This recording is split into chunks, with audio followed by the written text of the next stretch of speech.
നടുക്കം മറച്ചുകൊണ്ട് മാധവൻ തമ്പി ചോദിച്ചു. എന്താ കാര്യം? അർജുൻ പറഞ്ഞു. ജനിച്ച അന്ന് തുടങ്ങിയ ലീലാവിലാസങ്ങളല്ലേ, അത് പറഞ്ഞു തരാൻ 1000 നാവുള്ള അനന്തന് പോലും കഴിയില്ല തമ്പി. രാജീവ് നാഥ് ചീറി. ഓവർ സ്മാർട്ട് ആകണ്ട അർജുൻ. എന്റെ സമ്മതം കൂടാതെ നിങ്ങൾക്ക് മാധവൻ തമ്പിയെ തൊടാൻ പോലും പറ്റില്ല. അതിനിത് കോടതിയല്ലല്ലോ രാജീവേ. സംശയിക്കണ്ട. തടയാൻ ശ്രമിച്ചാ ഞാൻ നിങ്ങളെയും കൊണ്ടുപോകും.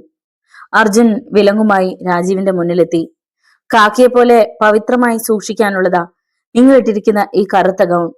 നോട്ടുകളുടെ കൂമ്പാരം കാണുമ്പോ ഇതിന്റെ വിശുദ്ധി മറക്കരുത്. നിസ്സംഗനായി തമ്പി ചോദിച്ചു.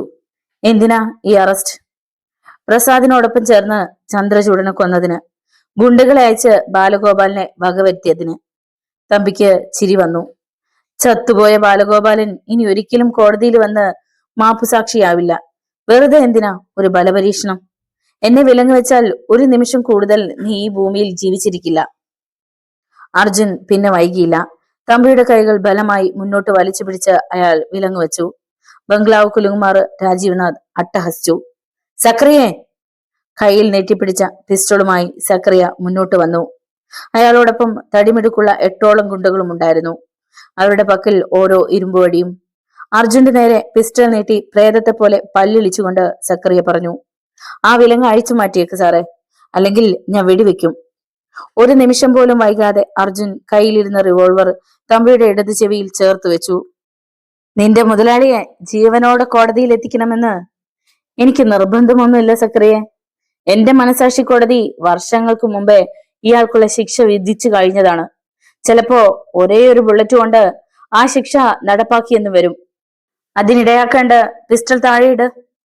അർജുന്റെ കണ്ണുകളിലെ അപകടകരമായ തിളക്കം ആ നിമിഷം രാജീവ്നാഥിന്റെ കണ്ണുകൾ തൊട്ടറിഞ്ഞു. പതിഞ്ഞ ശബ്ദത്തിൽ അയാൾ പറഞ്ഞു. തോക്ക് താഴെയിട്ടേക്ക്. ഇവനെ എന്താ ചെയ്യേണ്ടതെന്ന് എനിക്കറിയാം. സക്രിയ പിസ്റ്റൾ താഴെയിട്ടു. രാജീവ്നാഥ് പോക്കറ്റിൽ നിന്നും സെൽഫോൺ എടുത്തു. അർജുൻ തടഞ്ഞു. അതൊക്കെ ഞാൻ ഇവിടുന്ന് പോയിട്ട് മതി. ഇനി ഒരു ഫോൺ കോൾ കൊണ്ട് തമ്പിയെ രക്ഷിക്കാമെന്ന് കരുതരുത് രാജീവേ. രക്ഷകൻ നേരിട്ട് തന്നെ വരേണ്ടി വരും. കുറെ നേരത്തേക്ക് ഈ ടൗണിലെ റൂറൽ എസ്.പിയെ ഒരു ഫോണിലും കിട്ടിയെന്ന് വരില്ല. അക്ഷോഭിനായി കാറിനടുത്തേക്ക് നടന്നുകൊണ്ട് മാധവൻ തമ്പി പറഞ്ഞു. ഇത്ര പെട്ടെന്ന് നീ ഇങ്ങനെ ഒരു സമ്മാനം തരുമെന്ന് സ്വപ്നത്തിൽ പോലും കരുതിയിരുന്നില്ല. അതാ മുൻകൂർ ജാമ്യമെടുക്കാൻ മറന്നുപോയത്. സാരമില്ല. നിന്നെ പോലെയുള്ള ഒരു പോലീസ് ഓഫീസർക്ക് എത്രത്തോളം ചങ്കൂറ്റമാവാം എന്ന് പഠിപ്പിച്ചു തരാൻ ഇപ്പോ കൂടെ വരികയാണ് ഞാൻ. കൊണ്ടുപോയി ലോക്കപ്പിലടിച്ച് ആശ തീർത്തോ. അപ്പോൾ ഗേറ്റ് കടന്ന് 4-5 കാറുകൾ പോർട്ടിക്കോയിലെത്തി. തമ്പി കത്തുന്ന കണ്ണുകളോടെ അങ്ങോട്ട് നോക്കി. കാറിൽ വന്നത് ചാനലുകാരും വാർത്താലേഖകരുമാണെന്ന് അറിഞ്ഞപ്പോൾ അയാളൊന്ന് അമർത്തിമൂളി. എന്റെ അറസ്റ്റ് നീ ഒരു ഉത്സവമായി ആഘോഷിക്കുകയാണല്ലേ? നടക്കട്ടെ. ഫ്ലാഷുകൾ തുരുതുരാ മിന്നി. TV ക്യാമറകൾ ഓണായി. പ്രത്യേകിച്ച് ഒന്നും സംഭവിക്കാത്തതുപോലെ തമ്പി ക്യാമറയിലേക്ക് നോക്കി പുഞ്ചിരിച്ചു. പത്രലേഖകരും ചാനലിന്റെ റിപ്പോർട്ടർമാരും മൈക്കുമായി വളഞ്ഞിട്ടും ഒരക്ഷരം പോലും ശബ്ദിക്കാതെ അർജുൻ കാറിന്റെ പിന്നിലെ ഡോർ തുറന്നു. ഒരെതിർപ്പും കാണിക്കാതെ തമ്പി കാറിൽ കയറി ഡോർ അടച്ചു. വിവരമറിഞ്ഞ് ആളുകൾ ഒറ്റയായും കൂട്ടമായും ബംഗ്ലാവിലേക്ക് വരാൻ തുടങ്ങിയിരുന്നു. അധികം വൈകാതെ നാട്ടിലുള്ളവരെല്ലാം തന്നെ ഗേറ്റിന് മുന്നിൽ തടിച്ചുകൂടി. ആൾക്കൂട്ടത്തിനിടയിലൂടെ വഴിയുണ്ടാക്കി കാർ നീങ്ങി. യാത്രക്കിടയിൽ പിന്നിൽ ചാഞ്ഞു കിടന്ന് ക്രൂരമായ ചിരിയോടെ തമ്പി പറഞ്ഞു. എനിക്ക് ചേർന്ന എതിരാളി തന്നെയാണ് നീ. നിനക്ക് പകരം വയ്ക്കാൻ ഒരേ ഒരാളെ ഈ ഭൂമുഖത്തുള്ളൂ. ഇരട്ടച്ചങ്കുള്ള എന്റെ ശ്രീധരൻ മാത്രം. അപ്പോൾ തിരുവനന്തപുരത്തെ ഫ്ലവർ ഹൗസിൽ സെൽഫോൺ ശബ്ദിച്ചു. വനമന്ത്രി ഗോവിന്ദ പണിക്കർ ലൈനിൽ വന്നു. നമ്പർ തിരിച്ചറിഞ്ഞപ്പോൾ അയാൾ ചോദിച്ചു. എന്താ രാജീവേ? അർജുൻ മാധവൻ തമ്പിയെ അറസ്റ്റ് ചെയ്തു. അങ്ങേ തലയ്ക്കൽ പണിക്കരുടെ ശബ്ദം വിറച്ചു. ഈശ്വരാ, ഇപ്പോഴെവിടുന്ന് കൊണ്ടുപോയതേ ഉള്ളൂ. അറിയാമല്ലോ, ജീവിതത്തിൽ ആദ്യമായിട്ടാ കാക്കിയിട്ടൊരു നായിന്റെ മുൻ തമ്പിയെ വിലങ്ങ് വെക്കണത്. തമ്പി ലോക്കപ്പിൽ കിടക്കാൻ പോണതും ആദ്യമായിട്ടാ. അവനെവിടെ കാലുകുത്തിയപ്പോ തനിക്ക് എന്നെ ഒന്ന് വിളിക്കാമായിരുന്നല്ലോടോ. അല്ലെങ്കിൽ തല്ലിക്കൊന്ന് പുഴയിലിട്ട് മുങ്ങിച്ചത്തോന്ന് പറയായിരുന്നില്ലേ? രാജീവ്നാഥിന് രോഷമടക്കാനായില്ല. വെറുതെ വളവളാന്ന് ഓരോന്ന് പറയാണ്ട് തമ്പിയുടെ നെഞ്ചിലെ തീ അണയ്ക്കാൻ നോക്ക് Panicker sir. Rajeevnath line cut ചെയ്ത് ഫോൺ പോക്കറ്റിലിട്ടു. വേവലാതിയോടെ പണിക്കർ കാറിനടുത്തേക്ക് ഓടി. ഡ്രൈവർ ഡോർ തുറന്നു കൊടുത്തു. ടവലെടുത്ത് പലവട്ടം മുഖത്തെ വിയർപ്പ് തുടച്ചിട്ടാണ് പണിക്കർ കാറിൽ കയറിയത്. കാർ മുഖ്യമന്ത്രി രാഘവ് പിഷാരടിയുടെ നീലോപ്പലത്തിലേക്ക് പറന്നു. ചെന്നപാടെ പണിക്കർ പറഞ്ഞു. അതിവേഗം ബഹുദൂരം പാഞ്ഞു നടന്ന് സാർ വല്ലാണ്ട് തളർന്നു പോയിരിക്കണു. ഇനി രാമനാമം ജപിച്ച് തറവാട്ടിൽ പോയി വിശ്രമിച്ചുകൂടെ? പിഷാരടി അത്ഭുതത്തോടെ പണിക്കരെ നോക്കി. മനസ്സിലായില്ല. ഇത്രയും കാലം വല്യേട്ടം കളിച്ച് ഞങ്ങളെയൊക്കെ മുൾമുനയിൽ നിർത്തിയില്ലേ? ഇനി ആ പരിപ്പ് പീപ്പിൾസ് യൂണിയന്റെ കലത്തിൽ വേവിക്കാൻ നോക്കണ്ട. ഞങ്ങള് പിന്തുണ പിൻവലിക്കാൻ തീരുമാനിച്ചു. പിഷാരടി നടുങ്ങിപ്പോയി. വരാൻ പോണ ഇലക്ഷനില് ഞങ്ങൾ വോട്ട് ചോദിക്കാൻ പോണത് റവല്യൂഷണറി പാർട്ടിക്ക് വേണ്ടിയിട്ടാ. ആർക്കും വേണ്ടാത്ത ഒരു പാർട്ടിക്ക് ജയ് വിളിച്ച് തോറ്റു തുന്നം പാടാൻ ഇനി ഞങ്ങളെ കിട്ടില്ല. ഡെമോക്രാറ്റിക് പാർട്ടിയുടെ ഭീഷ്മാചാര്യനാണല്ലോ സാറ്. സാറിന് സ്വന്തം അണികൾ തന്നെ ശരശയ്യ ഒരുക്കി തന്നോളൂ. പിഷാരടി ചോദിച്ചു. നിങ്ങൾ പറയണതൊന്നും ഇപ്പോഴും എനിക്ക് പിടികിട്ടിയിട്ടില്ല. പറയൂ പണിക്കരെ, സത്യത്തിൽ എന്താ നിങ്ങളുടെ പ്രോബ്ലം? പണിക്കർ പൊട്ടിത്തെറിച്ചു. അവൻ അവൻ തമ്പി അറസ്റ്റ് ചെയ്തു സർ. ആര്? സാറിന്റെ മാനസപുത്രൻ അർജുൻ. അതിന് നിങ്ങൾ എന്തിനാ പണിക്കരെ മന്ത്രിസഭയ്ക്കുള്ള പിന്തുണ പിൻവലിക്കണത്? അവൻ എനിക്ക് പേടിയാ സർ. തമ്പി എന്തെങ്കിലും പറഞ്ഞു കൊടുത്താ ആ നിമിഷം അർജുൻ ഫ്ലവർ ഹൗസിലെത്തും. പിന്നെ എന്തുണ്ടാവുമെന്ന് ഞാൻ പറഞ്ഞു തരണോ സാറിന്? ഓർമ്മ വെച്ചപ്പോ കാണാൻ തുടങ്ങിയതാ മന്ത്രി കസേര. പറഞ്ഞു തീർത്തപ്പോൾ പണിക്കർ കരഞ്ഞുപോയി. ടൗൺ സ്റ്റേഷന് മുന്നിൽ കാർ വന്നു നിന്നപ്പോൾ രഘുവും ജോയിയും അടുത്തേക്ക് വന്നു. മാധവൻ തമ്പിയെ കാറിൽ നിന്നും പുറത്തിറക്കിക്കൊണ്ട് അർജുൻ പറഞ്ഞു, ലോക്കപ്പിലേക്ക് കൊണ്ടുപോയിക്കോ. പതർച്ചയോടെ രഘുവും ജോയിയും പരസ്പരം നോക്കി. അത് കണ്ട് തമ്പി ചിരിച്ചു. പേടിക്കണ്ടടോ, എവിടെയാ ലോക്കപ്പ് എന്ന് വെച്ചാ കാണിച്ചതാ, ഞാൻ തന്നെ പൊയ്ക്കോളാം അങ്ങോട്ട്. ജോയി അകത്തേക്ക് നടന്നു. തമ്പി അർജുനെ നോക്കി. ആ രവികുമാറിനെ ഉരുട്ടിക്കൊന്നതുപോലെ എന്നെ ഉരുട്ടിക്കൊല്ലരുത്. കോടതി തൂക്കാൻ വിധിച്ചില്ലെങ്കിൽ ഈ രൂപത്തിൽ തന്നെ ബംഗ്ലാവിലേക്ക് തിരിച്ചു പോകാനുള്ളതാ. ജോയി ലോക്കപ്പ് തുറന്നു. മടി കൂടാതെ തമ്പി അതിനുള്ളിലേക്ക് കടന്നു. ജോയി ലോക്കപ്പ് പൊട്ടി. രഘു പറഞ്ഞു, DIG രമേശ് സാർ വന്നിട്ടുണ്ട് സർ, ഓഫീസിലുണ്ട്. കാറിലേക്ക് കയറിക്കൊണ്ട് അർജുൻ പറഞ്ഞു. ഇനിയും ഒരുപാട് പേര് വരും രഘു. ഒരു കാര്യം, ആര് വിളിച്ചാലും ഞാൻ ഔട്ട് ഓഫ് സ്റ്റേഷൻ ആണെന്ന് പറഞ്ഞേക്ക്. കാർ മുന്നോട്ട് നീങ്ങിയതേയുള്ളൂ. തൊട്ടടുത്ത് ഒരു ഓട്ടോ വന്നു നിന്നു. അതിൽ നിന്ന് ഇറങ്ങിയത് ഊർമിളയാണെന്ന് കണ്ടപ്പോൾ അർജുൻ ഡ്രൈവറോട് കാർ നിർത്താൻ പറഞ്ഞു. കാർ നിന്നപ്പോൾ ഊർമിള അടുത്തേക്ക് വന്നു. അർജുൻ ചോദിച്ചു, ശ്രീധരൻ രക്ഷപ്പെട്ടു എന്നറിഞ്ഞപ്പോ പുതിയ പരാതി കൊണ്ട് വന്നതാണോ? താഴ്ന്ന ശബ്ദത്തിൽ ഊർമിള പറഞ്ഞു, അല്ല സർ. പിന്നെ? ഇത്രയും നാൾ എന്റെ മനസ്സ് നിറയെ അയാളോടുള്ള പകയായിരുന്നു. അതുകൊണ്ട് എന്തൊക്കെയോ കാട്ടിക്കൂട്ടി. ഇപ്പോ എന്റെ ഉള്ളിൽ വേണ്ടാത്ത ഒരു ചിന്തയുമില്ല. ഇനി ഒരിക്കലും ശ്രീധരൻ മരിക്കാൻ വേണ്ടി ഞാൻ ഈശ്വരനോട് പ്രാർത്ഥിക്കില്ല. അർജുൻ അവളുടെ കണ്ണുകളിലേക്ക് നോക്കി. ഇപ്പൊ നീ പറയണതൊക്കെ സത്യമാണെന്ന് ഞാൻ എങ്ങനെ വിശ്വസിക്കും? ഊർമിളയുടെ ശബ്ദമിടറി. വിശ്വസിക്കണം സർ. പഴയ പോലെ എന്റെ ഏട്ടനായിട്ട് എനിക്ക് ശ്രീധരനെ തിരിച്ചു വേണം. ഇത്രയും നാൾ ഞാൻ സ്നേഹിക്കുന്നതായി അഭിനയിച്ചത് കൊല്ലാൻ വേണ്ടിയിട്ടായിരുന്നു എന്ന് അറിഞ്ഞപ്പോ വെറുപ്പോടെ ഇറങ്ങിപ്പോയതാ വീട്ടിൽ നിന്ന്. ഇപ്പോ എവിടെ ഉണ്ടെന്ന് അറിയില്ല. ചിലപ്പോ ഏട്ടൻ പഴയ ജീവിതത്തിലേക്ക് തിരിച്ചു പോയിന്ന് വരും. അതുണ്ടാവരുത്. വിഷമിക്കണ്ട, ഞാൻ അന്വേഷിക്കാം. സമാധാനമായിട്ട് പോയിക്കോളൂ. SP ഓഫീസിലേക്ക് കാർ നീങ്ങി. അർജുനെ കണ്ടപ്പോൾ DIG രമേഷ് കുമാർ പൊട്ടിത്തെറിച്ചു. കസ്റ്റഡിയിൽ വെച്ച് ബാലഗോപാലിനെ കൊലപ്പെടുത്തിയതിനും വാറണ്ട് ഇല്ലാതെ തമ്പി അറസ്റ്റ് ചെയ്തതിനും എനിക്ക് വ്യക്തമായ എക്സ്പ്ലനേഷൻ വേണം. ബാലഗോപാലിനെ കൊലപ്പെടുത്തിയത് തമ്പിയുടെ ഗുണ്ടകളാണ് സർ. പിന്നെ പ്രതി അപകടകാരിയാണെന്ന് ബോധ്യമായാൽ ഒരു പോലീസ് ഓഫീസർക്ക് പ്രത്യേകിച്ചൊരു വാറണ്ടിന്റെ ആവശ്യമില്ല. തർക്കുത്തരം പറഞ്ഞ് രക്ഷപ്പെടാൻ നോക്കണ്ട. തോന്നിയതൊക്കെ ചെയ്ത് പോലീസിന്റെ പേര് ചീത്തയാക്കാൻ ഇനി ഞാൻ സമ്മതിക്കില്ല. പോലീസിന്റെ പേര് ചീത്തയാക്കിയത് ഞാനല്ല സർ, ഹരിപ്രസാദിനെ പോലുള്ള ബാസ്റ്റഡാ. അവരെ തീർച്ചയായും ശിക്ഷിക്കണം. സർവീസിൽ നിന്ന് തന്നെ പിരിച്ചുവിടണം.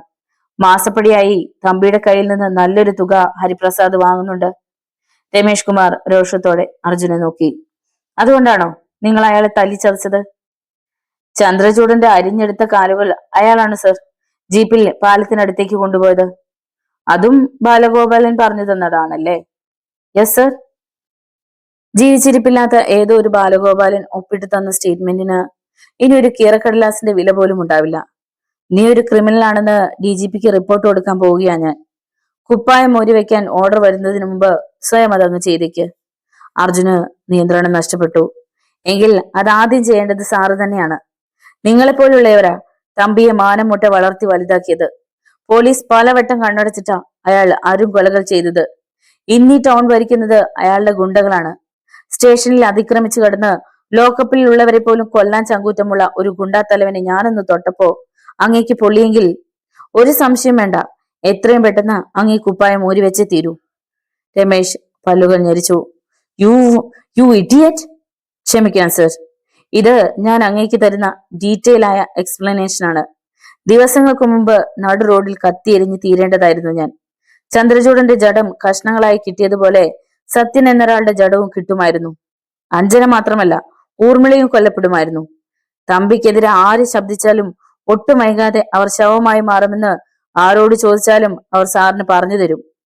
അത് ഈ നാടിന്റെ ശിരോലിഖിതമായി മാറ്റിയത് അർജുൻ എന്ന ഈ ക്രിമിനൽ അല്ല. ഞാൻ ഈ ടൗണിൽ വരുന്നതിന് മുമ്പ് മാധവൻ തമ്പിയുടെ സൗഹൃദ സദസ്സുകളിൽ എന്നും ഒന്നാമനായിരുന്ന ഒരു DIG, അത് നിങ്ങളാണ് മിസ്റ്റർ രമേഷ് കുമാർ. എടാ കള്ളം നായിന്റെ മോനെ, എല്ലാം അന്വേഷിച്ചറിഞ്ഞിട്ട് സൂപ്പർ പോലീസ് കളിക്കുകയായിരുന്നു നീ അല്ലേ? എന്നാ കേട്ടോ, തിരുവനന്തപുരത്ത് നിന്ന് ആദ്യത്തെ ഫ്ലൈറ്റ് നെടുമ്പാശ്ശേരിയിൽ എത്തേണ്ട താമസമേ ഉള്ളൂ. അപ്പോഴിറങ്ങി വരും തമ്പി നിന്റെ ലോക്കപ്പിനുള്ളിന്ന്. പിന്നെ നിന്റെ ജാതകം എഴുതുന്നത് അയാളായിരിക്കും. അർജുൻ ചിരിച്ചു. അതിനുവേണ്ടി മാത്രമാണ് DIG സാർ ഞാൻ ഈ കണ്ട കളിയൊക്കെ കളിച്ചത്. മാളത്തിന് ചുറ്റും പുകച്ചാൽ രാജവെമ്പാളിയായാലും പുറത്തു വരും. ഇനി എനിക്ക് വേണ്ടത് അവനെയാണ്. അർജുൻ എന്താണ് പറഞ്ഞതെന്ന് മനസ്സിലായില്ലെങ്കിലും കൂടുതലൊന്നും കേൾക്കാൻ നിൽക്കാതെ രമേശ് പുറത്തിറങ്ങി. അരമണിക്കൂർ കഴിഞ്ഞതേയുള്ളൂ. സ്റ്റേഷന് മുന്നിൽ ഒരു ടൂറിസ്റ്റ് കാർ വന്നു നിന്നു. കാറിൽ നിന്നിറങ്ങിയ ഗോവിന്ദ പണിക്കർ കൊടുങ്കാറ്റ് പോലെ ജോയിയുടെ മുന്നിലെത്തി. തൊട്ടു മുന്നിൽ മന്ത്രിയെ കണ്ടപ്പോൾ സല്യൂട്ട് ചെയ്യാൻ ജോയി മറന്നുപോയി. പണിക്കർ ഗർജിച്ചു, ലോക്കപ്പ് തുറക്കട നായേ. ജോയി ആലില പോലെ വിറച്ചു. അർജുൻ സാറിനോട് ചോദിക്കാതെ. ഒരു പച്ചത്തെറി വിളിച്ചുകൊണ്ട് പണിക്കർ ജോയിയുടെ നേരെ ചാടി. SC ആണെന്നൊന്നും ഞാൻ നോക്കില്ല, അടിച്ച് കാരണം പുകിക്കണതിന് മുമ്പ് ലോക്കപ്പ് തുറന്നു. ജോയി താക്കോലെടുത്ത് ലോക്കപ്പ് തുറന്നു.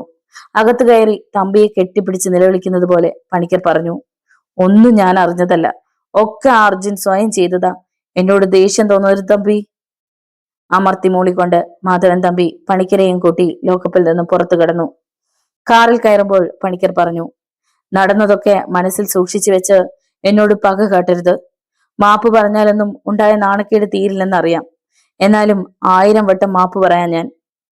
കാർ SP ഓഫീസിലെത്തിയിട്ടും മാധവൻ തമ്പി ഒരക്ഷരം പോലും ശബ്ദിച്ചില്ല. ഡോർ തുറന്ന് പണിക്കർ ഹാഫ് ഡോർ തള്ളി തുറന്ന് അർജുന്റെ ക്യാബിനിലേക്ക് കയറി. ഒപ്പം മാധവൻ തമ്പിയും. കാത്തിരുന്നത് പോലെയാണ് അർജുൻ പ്രതികരിച്ചത്. ഞാൻ എയർപോർട്ടിലേക്ക് വിളിച്ചിരുന്നു. ഫ്ലൈറ്റ് 15 മിനിറ്റ് വൈകിയല്ലേ? ഇരിക്കണം സാർ. ഈ സമയത്ത് സാർ എന്താ കഴിക്കുക എന്നറിയാത്തത് കൊണ്ട് ഒന്നും കരുതി വെച്ചില്ല. കൂൾ ഡ്രിങ്ക്സ് പറയട്ടെ? കസേര വലിച്ചിട്ട് അതിലിരുന്നു കൊണ്ട് പണിക്കർ ഗർജിച്ചു. ഒരു മിനിസ്റ്റർ കാണുമ്പോ ഏത് കൊമ്പത്തെ പോലീസായാലും സല്യൂട്ട് ചെയ്യണം. എന്താടാ, ജനപ്രതിനിധികളെ അത്രയ്ക്കും പുച്ഛമാണോ നിനക്ക്? മറന്നതല്ല സർ, മനഃപൂർവ്വം തരാതിരുന്നതാ. കാരണം അങ്ങയുടെ കൂടെ ഇപ്പൊ ഒരു ക്രിമിനൽ ഉണ്ട്. പണിക്കരുടെ ശബ്ദം ഇടിവെട്ടുന്നത് പോലെ ഉയർന്നു. കൂടെ ആരുണ്ടെങ്കിലും കാണുമ്പോ കൈ ഉയർത്തി എന്നെ സല്യൂട്ട് ചെയ്യണം. അത് ചെയ്യാത്തവനെ നക്ഷത്രം എണ്ണിക്കും ഞാൻ. I am sorry sir. ചന്ദനത്തിൽ ഒട്ടി നിന്നാലേ ചന്ദനം മണക്കൂ. ക്രിമിനലിനോടൊപ്പം നിന്നാ ചോരയുടെ മണം വരും. ഒരു സല്യൂട്ട് വെറുതെ പാഴാക്കി കളയാൻ ഇനി എന്നോട് പറയരുത്. എങ്കിൽ നിനക്ക് ഈ ജന്മത്ത് ആരെയും സല്യൂട്ട് ചെയ്യേണ്ടി വരില്ല. പോക്കറ്റിൽ നിന്നൊരു കവർ എടുത്ത് മേശപ്പുറത്തേക്കിട്ട് പണിക്കർ ഗർജിച്ചു. ഇപ്പോ സസ്പെൻഷനേ ആയിട്ടുള്ളൂ, ബാക്കിയുള്ളതൊക്കെ ഓരോന്നായി പിന്നാലെ വരും. അർജുൻ ഒരു നിമിഷം സ്തബ്ധനായി. അത് കണ്ട് മാധവൻ തമ്പി ചിരിച്ചു. ചോരയുടെ മണമുള്ള ഈ ക്രിമിനലിനെ രക്ഷിക്കാൻ ഒരു മന്ത്രി തന്നെ നേരിട്ടിറങ്ങി വന്നത് കണ്ടില്ലേ നീ? അത്ഭുതങ്ങൾ തീർന്നിട്ടില്ല അർജുൻ, തുടങ്ങിയിട്ടേ ഉള്ളൂ. ആയുസ്സിന് നീളമുണ്ടെങ്കിൽ എല്ലാം കാണാനും കേൾക്കാനും ഭാഗ്യം കിട്ടും. അർജുൻ ശബ്ദിച്ചില്ല. എന്നാലും ഓലപ്പാമ്പ് കാട്ടി നിന്നെ തോൽപ്പിക്കാൻ എനിക്ക് ഉദ്ദേശമില്ല. നീ ഇവിടെ തന്നെ ഉണ്ടാവണം അർജുൻ, കാക്കിക്കുള്ളിൽ തന്നെ, ഇതുപോലെ കരുത്തനായി. മേശപ്പുറത്തു നിന്നും കവറെടുത്ത് കുനുകുനാ ചീന്തി വേസ്റ്റ് ബാസ്ക്കറ്റിലിട്ട് തമ്പി പറഞ്ഞു, എന്നെ വിലങ്ങു വെച്ച ധീരനല്ലേ, അതിന് ചെറിയൊരു പാരിതോഷികം. അത്ഭുതത്തോടെ പണിക്കർ വിളിച്ചു, തമ്പി. അത് ശ്രദ്ധിക്കാതെ അർജുനെ തറച്ചു നോക്കി മാധവൻ തമ്പി പറഞ്ഞു, ഓൾ ദ ബെസ്റ്റ്. വൈകാതെ സത്യമംഗലത്തെ കൊടുങ്കാട്ടിനുള്ളിൽ സെൽഫോൺ ശബ്ദിച്ചു. ഫോൺ എടുത്ത് കൂർത്ത ശബ്ദത്തിൽ ഭൈരവൻ ചോദിച്ചു, എന്താ തമ്പി? തീർപ്പ് കൽപ്പിക്കുന്നത് പോലെ തമ്പി പറഞ്ഞു, ഒരാളെ കൊല്ലാനുണ്ട്. പാതിരാത്രി കഴിഞ്ഞപ്പോൾ അശോകപുരത്തുള്ള അർജുന്റെ വാടക വീടിനു മുന്നിൽ ഒരു ആംബുലൻസ് വന്നു നിന്നു. അതിനുള്ളിൽ നിന്ന് തടിയന്മാരായ 6 പേർ ചാടിയിറങ്ങി. പട്ടാളക്കാരെ പോലെ ഡ്രസ് ചെയ്തിരുന്ന അവർ കറുത്ത തുണി കൊണ്ട് മുഖം മറച്ചിരുന്നു. കൈകളിൽ റിവോൾവർ ഉണ്ടായിരുന്നു. ശബ്ദമുണ്ടാക്കാതെ ഗേറ്റിന്റെ കൊളുത്ത് നീക്കി ഗുണ്ടകൾ ഓരോരുത്തരായി അകത്തു കടന്നു. അവരിലൊരാൾ സിറ്റൗട്ടിലെ ബൾബ് ഊരി മാറ്റിയപ്പോൾ വീട്ടിലാകെ ഇരുട്ടായി. കാൽപെരുമാറ്റം പോലും കേൾപ്പിക്കാതെ അവർ വീടിന്റെ പിന്നിലെത്തി. അടുക്കളയുടെ ജനലിന്റെ ഒരു പാളി തുറന്നു കിടന്നിരുന്നു. ഒരാൾ തോൾ സഞ്ചി കൊണ്ട് ഗ്യാസ് കട്ടർ എടുത്ത് വളരെ വേഗം ജനലിന്റെ കമ്പികൾ അറുത്തുമാറ്റി. പിന്നെ ആ വിടവിലൂടെ നൂണ്ടിറങ്ങി അടുക്കളയിലെത്തി. ഡൈനിങ് ഹാളിലൂടെ സ്വീകരണ മുറിയിലെത്തി. ബെഡ്റൂമിന് നേരെ തിരിയുമ്പോഴാണ് കൂട്ടത്തിൽ ഒരാളുടെ കുറവുണ്ടെന്ന് അവർക്ക് മനസ്സിലായത്. ഒരാൾ വീണ്ടും വന്ന വഴിയെ തിരിഞ്ഞു. മുറിച്ചു മാറ്റിയ ജനൽ കമ്പികൾക്കിടയിലൂടെ തലയിട്ട് അയാൾ പുറത്തേക്ക് നോക്കി. പെട്ടെന്നാണ് പിന്നിൽ നിന്ന് ആരോ അയാളെ അകത്തേക്ക് വലിച്ചിട്ടത്. ശബ്ദമുണ്ടാക്കാനാവുന്നതിനു മുമ്പ് ഒരു കൈ വാ പൊത്തിപ്പിടിച്ചു. പിന്നെ തലയോട് തകരുന്ന വിധത്തിൽ ഒരടി കിട്ടി. ചലനമറ്റ് അയാൾ ഫ്ലോറിലേക്ക് വീണു. ബാക്കിയുണ്ടായിരുന്ന 4 പേർ നീട്ടിപ്പിടിച്ച റിവോൾവറുമായി ബെഡ്റൂമിനെത്തിയിരുന്നു. അവിടെ ആരുമില്ലെന്ന് മനസ്സിലായപ്പോൾ 2 പേർ അടുത്ത ബെഡ്റൂമിലേക്ക് നീങ്ങി. കട്ടിലിനടുത്ത് എത്താനായില്ല. അതിനു മുമ്പ് 2 പേർക്കും തോളലിൽ ഞെരിയുന്ന വിധത്തിൽ ഓരോ ഇടികിട്ടി. റിവോൾവർ തെറിച്ചു. അവർ ഉറക്കെ നിലവിളിച്ചു. ആദ്യത്തെ ബെഡ്റൂമിൽ ഉണ്ടായിരുന്നവർ പരിഭ്രമത്തോടെ ഓടിയെത്തി. എന്താ എന്തു പറ്റി? ഈ മുറിയിൽ ആരോ ഉണ്ട്. എങ്കിൽ പിടികൊടുക്കണ്ട, വേഗം രക്ഷപ്പെട്ടോ. ആ നിമിഷം ലൈറ്റുകളെല്ലാം തെളിഞ്ഞു. നിലാവത്ത് അഴിച്ചുവിട്ട കോഴികളെ പോലെ ഗുണ്ടകൾ പതറി. മിന്നായം പോലെയാണ് രഘുവും ജോയും പാഞ്ഞു വന്ന് അവരുടെ കയ്യിൽ ബാക്കിയുണ്ടായിരുന്ന റിവോൾവർ പിടിച്ചു വാങ്ങിയത്. അപ്പോൾ നേർത്ത ചിരിയോടെ അർജുൻ ബെഡ്റൂമിലേക്ക് വന്നു. കണക്കുകൂട്ടലുകൾ എവിടെയോ പിഴച്ചല്ലോ രഘു. തമ്പിയെ ചെറുതായെന്ന് പ്രകോപിച്ചാൽ കൊലവിളിയുമായി ഭൈരവൻ നേരിട്ട് വരുമെന്നല്ലേ നമ്മൾ കരുതിയിരുന്നത്? വലയിൽ വീണത് ഒരടി പോലും കൊള്ളാൻ കരുത്തില്ലാത്ത ഇങ്ങനെ കുറെ അവതാരങ്ങൾ ഇനിയുമുണ്ടോ കാട്ടിലെ രാജാവിന് ഇതുപോലുള്ള കാലാൽപ്പട? തല കുനിച്ചു നിന്നിരുന്ന ഒരാളുടെ മുഖംമൂടി വലിച്ചു മാറ്റി രഘു കവിളത്തൊന്ന് പൊട്ടിച്ചു. എവിടെയാടാ ഭൈരവൻ? ആരും ശബ്ദിച്ചില്ല. അർജുൻ പറഞ്ഞു, ഇവമ്മ വാ തുറക്കണമെങ്കിൽ നമ്മുടെ നൈറ്റ് സ്ക്വാഡിലെ അജയൻ തന്നെ വേണം. അവനെ വിളിക്ക്. രഘു ഫോൺ ചെയ്തു. മിനിറ്റുകൾക്കുള്ളിൽ ഒരു ജീപ്പ് വീടിന് മുന്നിൽ വന്നു. അതിൽ നിന്ന് അജയനും സംഘവും ഇറങ്ങി. അജയൻ അർജുന്റെ മുന്നിലെത്തി അറ്റൻഷനായി. അർജുൻ പറഞ്ഞു, കാട്ടുകള്ളൻ ഭൈരവന്റെ കൂട്ടാളികളാണിവർ. തൽക്കാലം ഇവർ കസ്റ്റഡിയിലുണ്ടെന്ന് ആരും അറിയണ്ട. അതുകൊണ്ടാ നിങ്ങളെ ഏൽപ്പിക്കുന്നത്. സർ, പുലരുന്നതിന് മുമ്പ് തന്നെ എവിടെയാ ഭൈരവന്റെ താവളമെന്നറിയണം. ഇവിടെ എങ്ങും വെച്ച് ചോദ്യം ചെയ്യണ്ട. ഞങ്ങൾ ഇവരെ തൃക്കള്ളൂർക്ക് കൊണ്ടുപോയിക്കോളാം സർ. സെല്ലിൽ ഇടയ്ക്ക് വിളിച്ച് കിട്ടിയ ഇൻഫർമേഷൻ പാസ് ചെയ്യണം. സർ, സഹായിക്കാൻ രഘുവും ജോയും കൂടെ ഉണ്ടാവും. സർ, ഇവർ വന്ന വാഹനം പുറത്തുണ്ടോ? അതൊരു ആംബുലൻസ് ആണ്, അതും മാറ്റിയേക്കൂ. സർ. നൈറ്റ് സ്ക്വാഡിനൊപ്പം രഘുവും ജോയും പോയി കഴിഞ്ഞപ്പോൾ അർജുൻ മുൻവശത്തെ വാതിലടിച്ച് തഴുതിട്ടു. വീട്ടിലെ ലൈറ്റുകളെല്ലാം അണച്ച് അയാൾ ബെഡ്റൂമിലെത്തി. പോക്കറ്റിൽ നിന്നും റിവോൾവർ എടുത്ത് തലേണിക്കടിയിൽ വെച്ച് അയാൾ കിടക്കയിലേക്ക് ചാഞ്ഞു. മുറിയിൽ ലൈറ്റ് അണഞ്ഞു. പാതി മയക്കത്തിലേക്ക് വഴുതി വീഴുന്നതിനിടയിലാണ് അർജുൻ സ്വപ്നത്തിൽ എന്ന പോലെ നെഞ്ചിൽ മുട്ടി നിന്നിരുന്ന ഒരു ഗണ്ണിന്റെ കുഴൽ കണ്ടത്. അതിനു പിന്നിൽ വസൂരിക്കുത്തുള്ള ഒരു മുഖമുണ്ടായിരുന്നു. കണ്ടത് സ്വപ്നമോ സത്യമോ എന്നറിയാൻ അർജുൻ പലവട്ടം കണ്ണുകൾ ചിമ്മി തുറന്നു. മുന്നിലുള്ളത് ജീവനുള്ള ഒരു സത്യമാണെന്നറിയാൻ അയാൾ ഒരു നിമിഷം കൂടുതൽ എടുത്തു. ചാട്ടുള്ളി പോലെ വലതു കൈ തലയണയ്ക്കടിയിലേക്ക് നീണ്ടു. അവിടെ റിവോൾവർ കണ്ടില്ല. പിടഞ്ഞെണീറ്റ് അർജുൻ മുറിയിലെ ലൈറ്റിട്ടു. ഭൈരവൻ കയ്യിലിരുന്ന ചെറിയ സ്റ്റെൻഗണ്ണിൽ അലസമായി തെരുപ്പിടിച്ചുകൊണ്ട് ഭൈരവൻ ചോദിച്ചു, അന്വേഷിച്ചത് തലയണയ്ക്കടിയിൽ വച്ചിരുന്ന റിവോൾവർ അല്ലേ? ആയുധങ്ങൾ ഇങ്ങനെ അലസമായി സൂക്ഷിക്കരുത് അർജുൻ. ശത്രുവിന്റെ കയ്യിൽ കിട്ടിയാൽ ഒരു ബുള്ളറ്റ് പോലും പാഴായി പോവില്ല. അയാൾ പോക്കറ്റിൽ നിന്നും റിവോൾവർ എടുത്ത് കിടക്കയിലേക്ക് ഇട്ടു. റിവോൾവറിൽ ബുള്ളറ്റുകളൊന്നും ഉണ്ടാവില്ലെന്ന് അർജുന് ഉറപ്പായിരുന്നു. അതുകൊണ്ട് അയാൾ റിവോൾവർ എടുക്കാൻ ശ്രമിച്ചില്ല. ഭൈരവൻ ക്രൂരമായി ചിരിച്ചു. പക്ഷേ ഇപ്പോഴെനിക്കറിയാം, ഞാൻ വിചാരിച്ചതിനേക്കാൾ മിടുക്കനാ നീ. നിന്റെ കാക്കിക്ക് പറഞ്ഞറിയിക്കാനാവാത്ത കരുത്തുണ്ട്. ഇനിയും വൈകിയാൽ ജീവനോടെയോ അല്ലാതെയോ നീ ഈ ഭൈരവനെ പുറം ലോകത്തിന് കാട്ടിക്കൊടുക്കും. അതറിയാവുന്നത് കൊണ്ടാ ആദ്യം ഫ്രെഡിയെയും കൂട്ടരെയും അയച്ചിട്ട് പിന്നാലെ ഞാനും വന്നത്. അർജുൻ അപ്പോൾ നോക്കിയത് ഭൈരവന്റെ മുഖത്തേക്കല്ല, അയാളുടെ കയ്യിലെ സ്റ്റെൻഗണ്ണിലേക്കാണ്.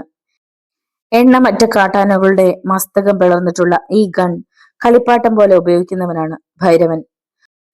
അരുതാത്ത ഒരു തലയനക്കം കണ്ടാൽ പെരുമഴ പോലെ ബുള്ളറ്റുകൾ ഉതിരും. വലയൊരുക്കി കാത്തിരുന്നിട്ടും അറിയാതെ കൈപ്പിഴ പറ്റി.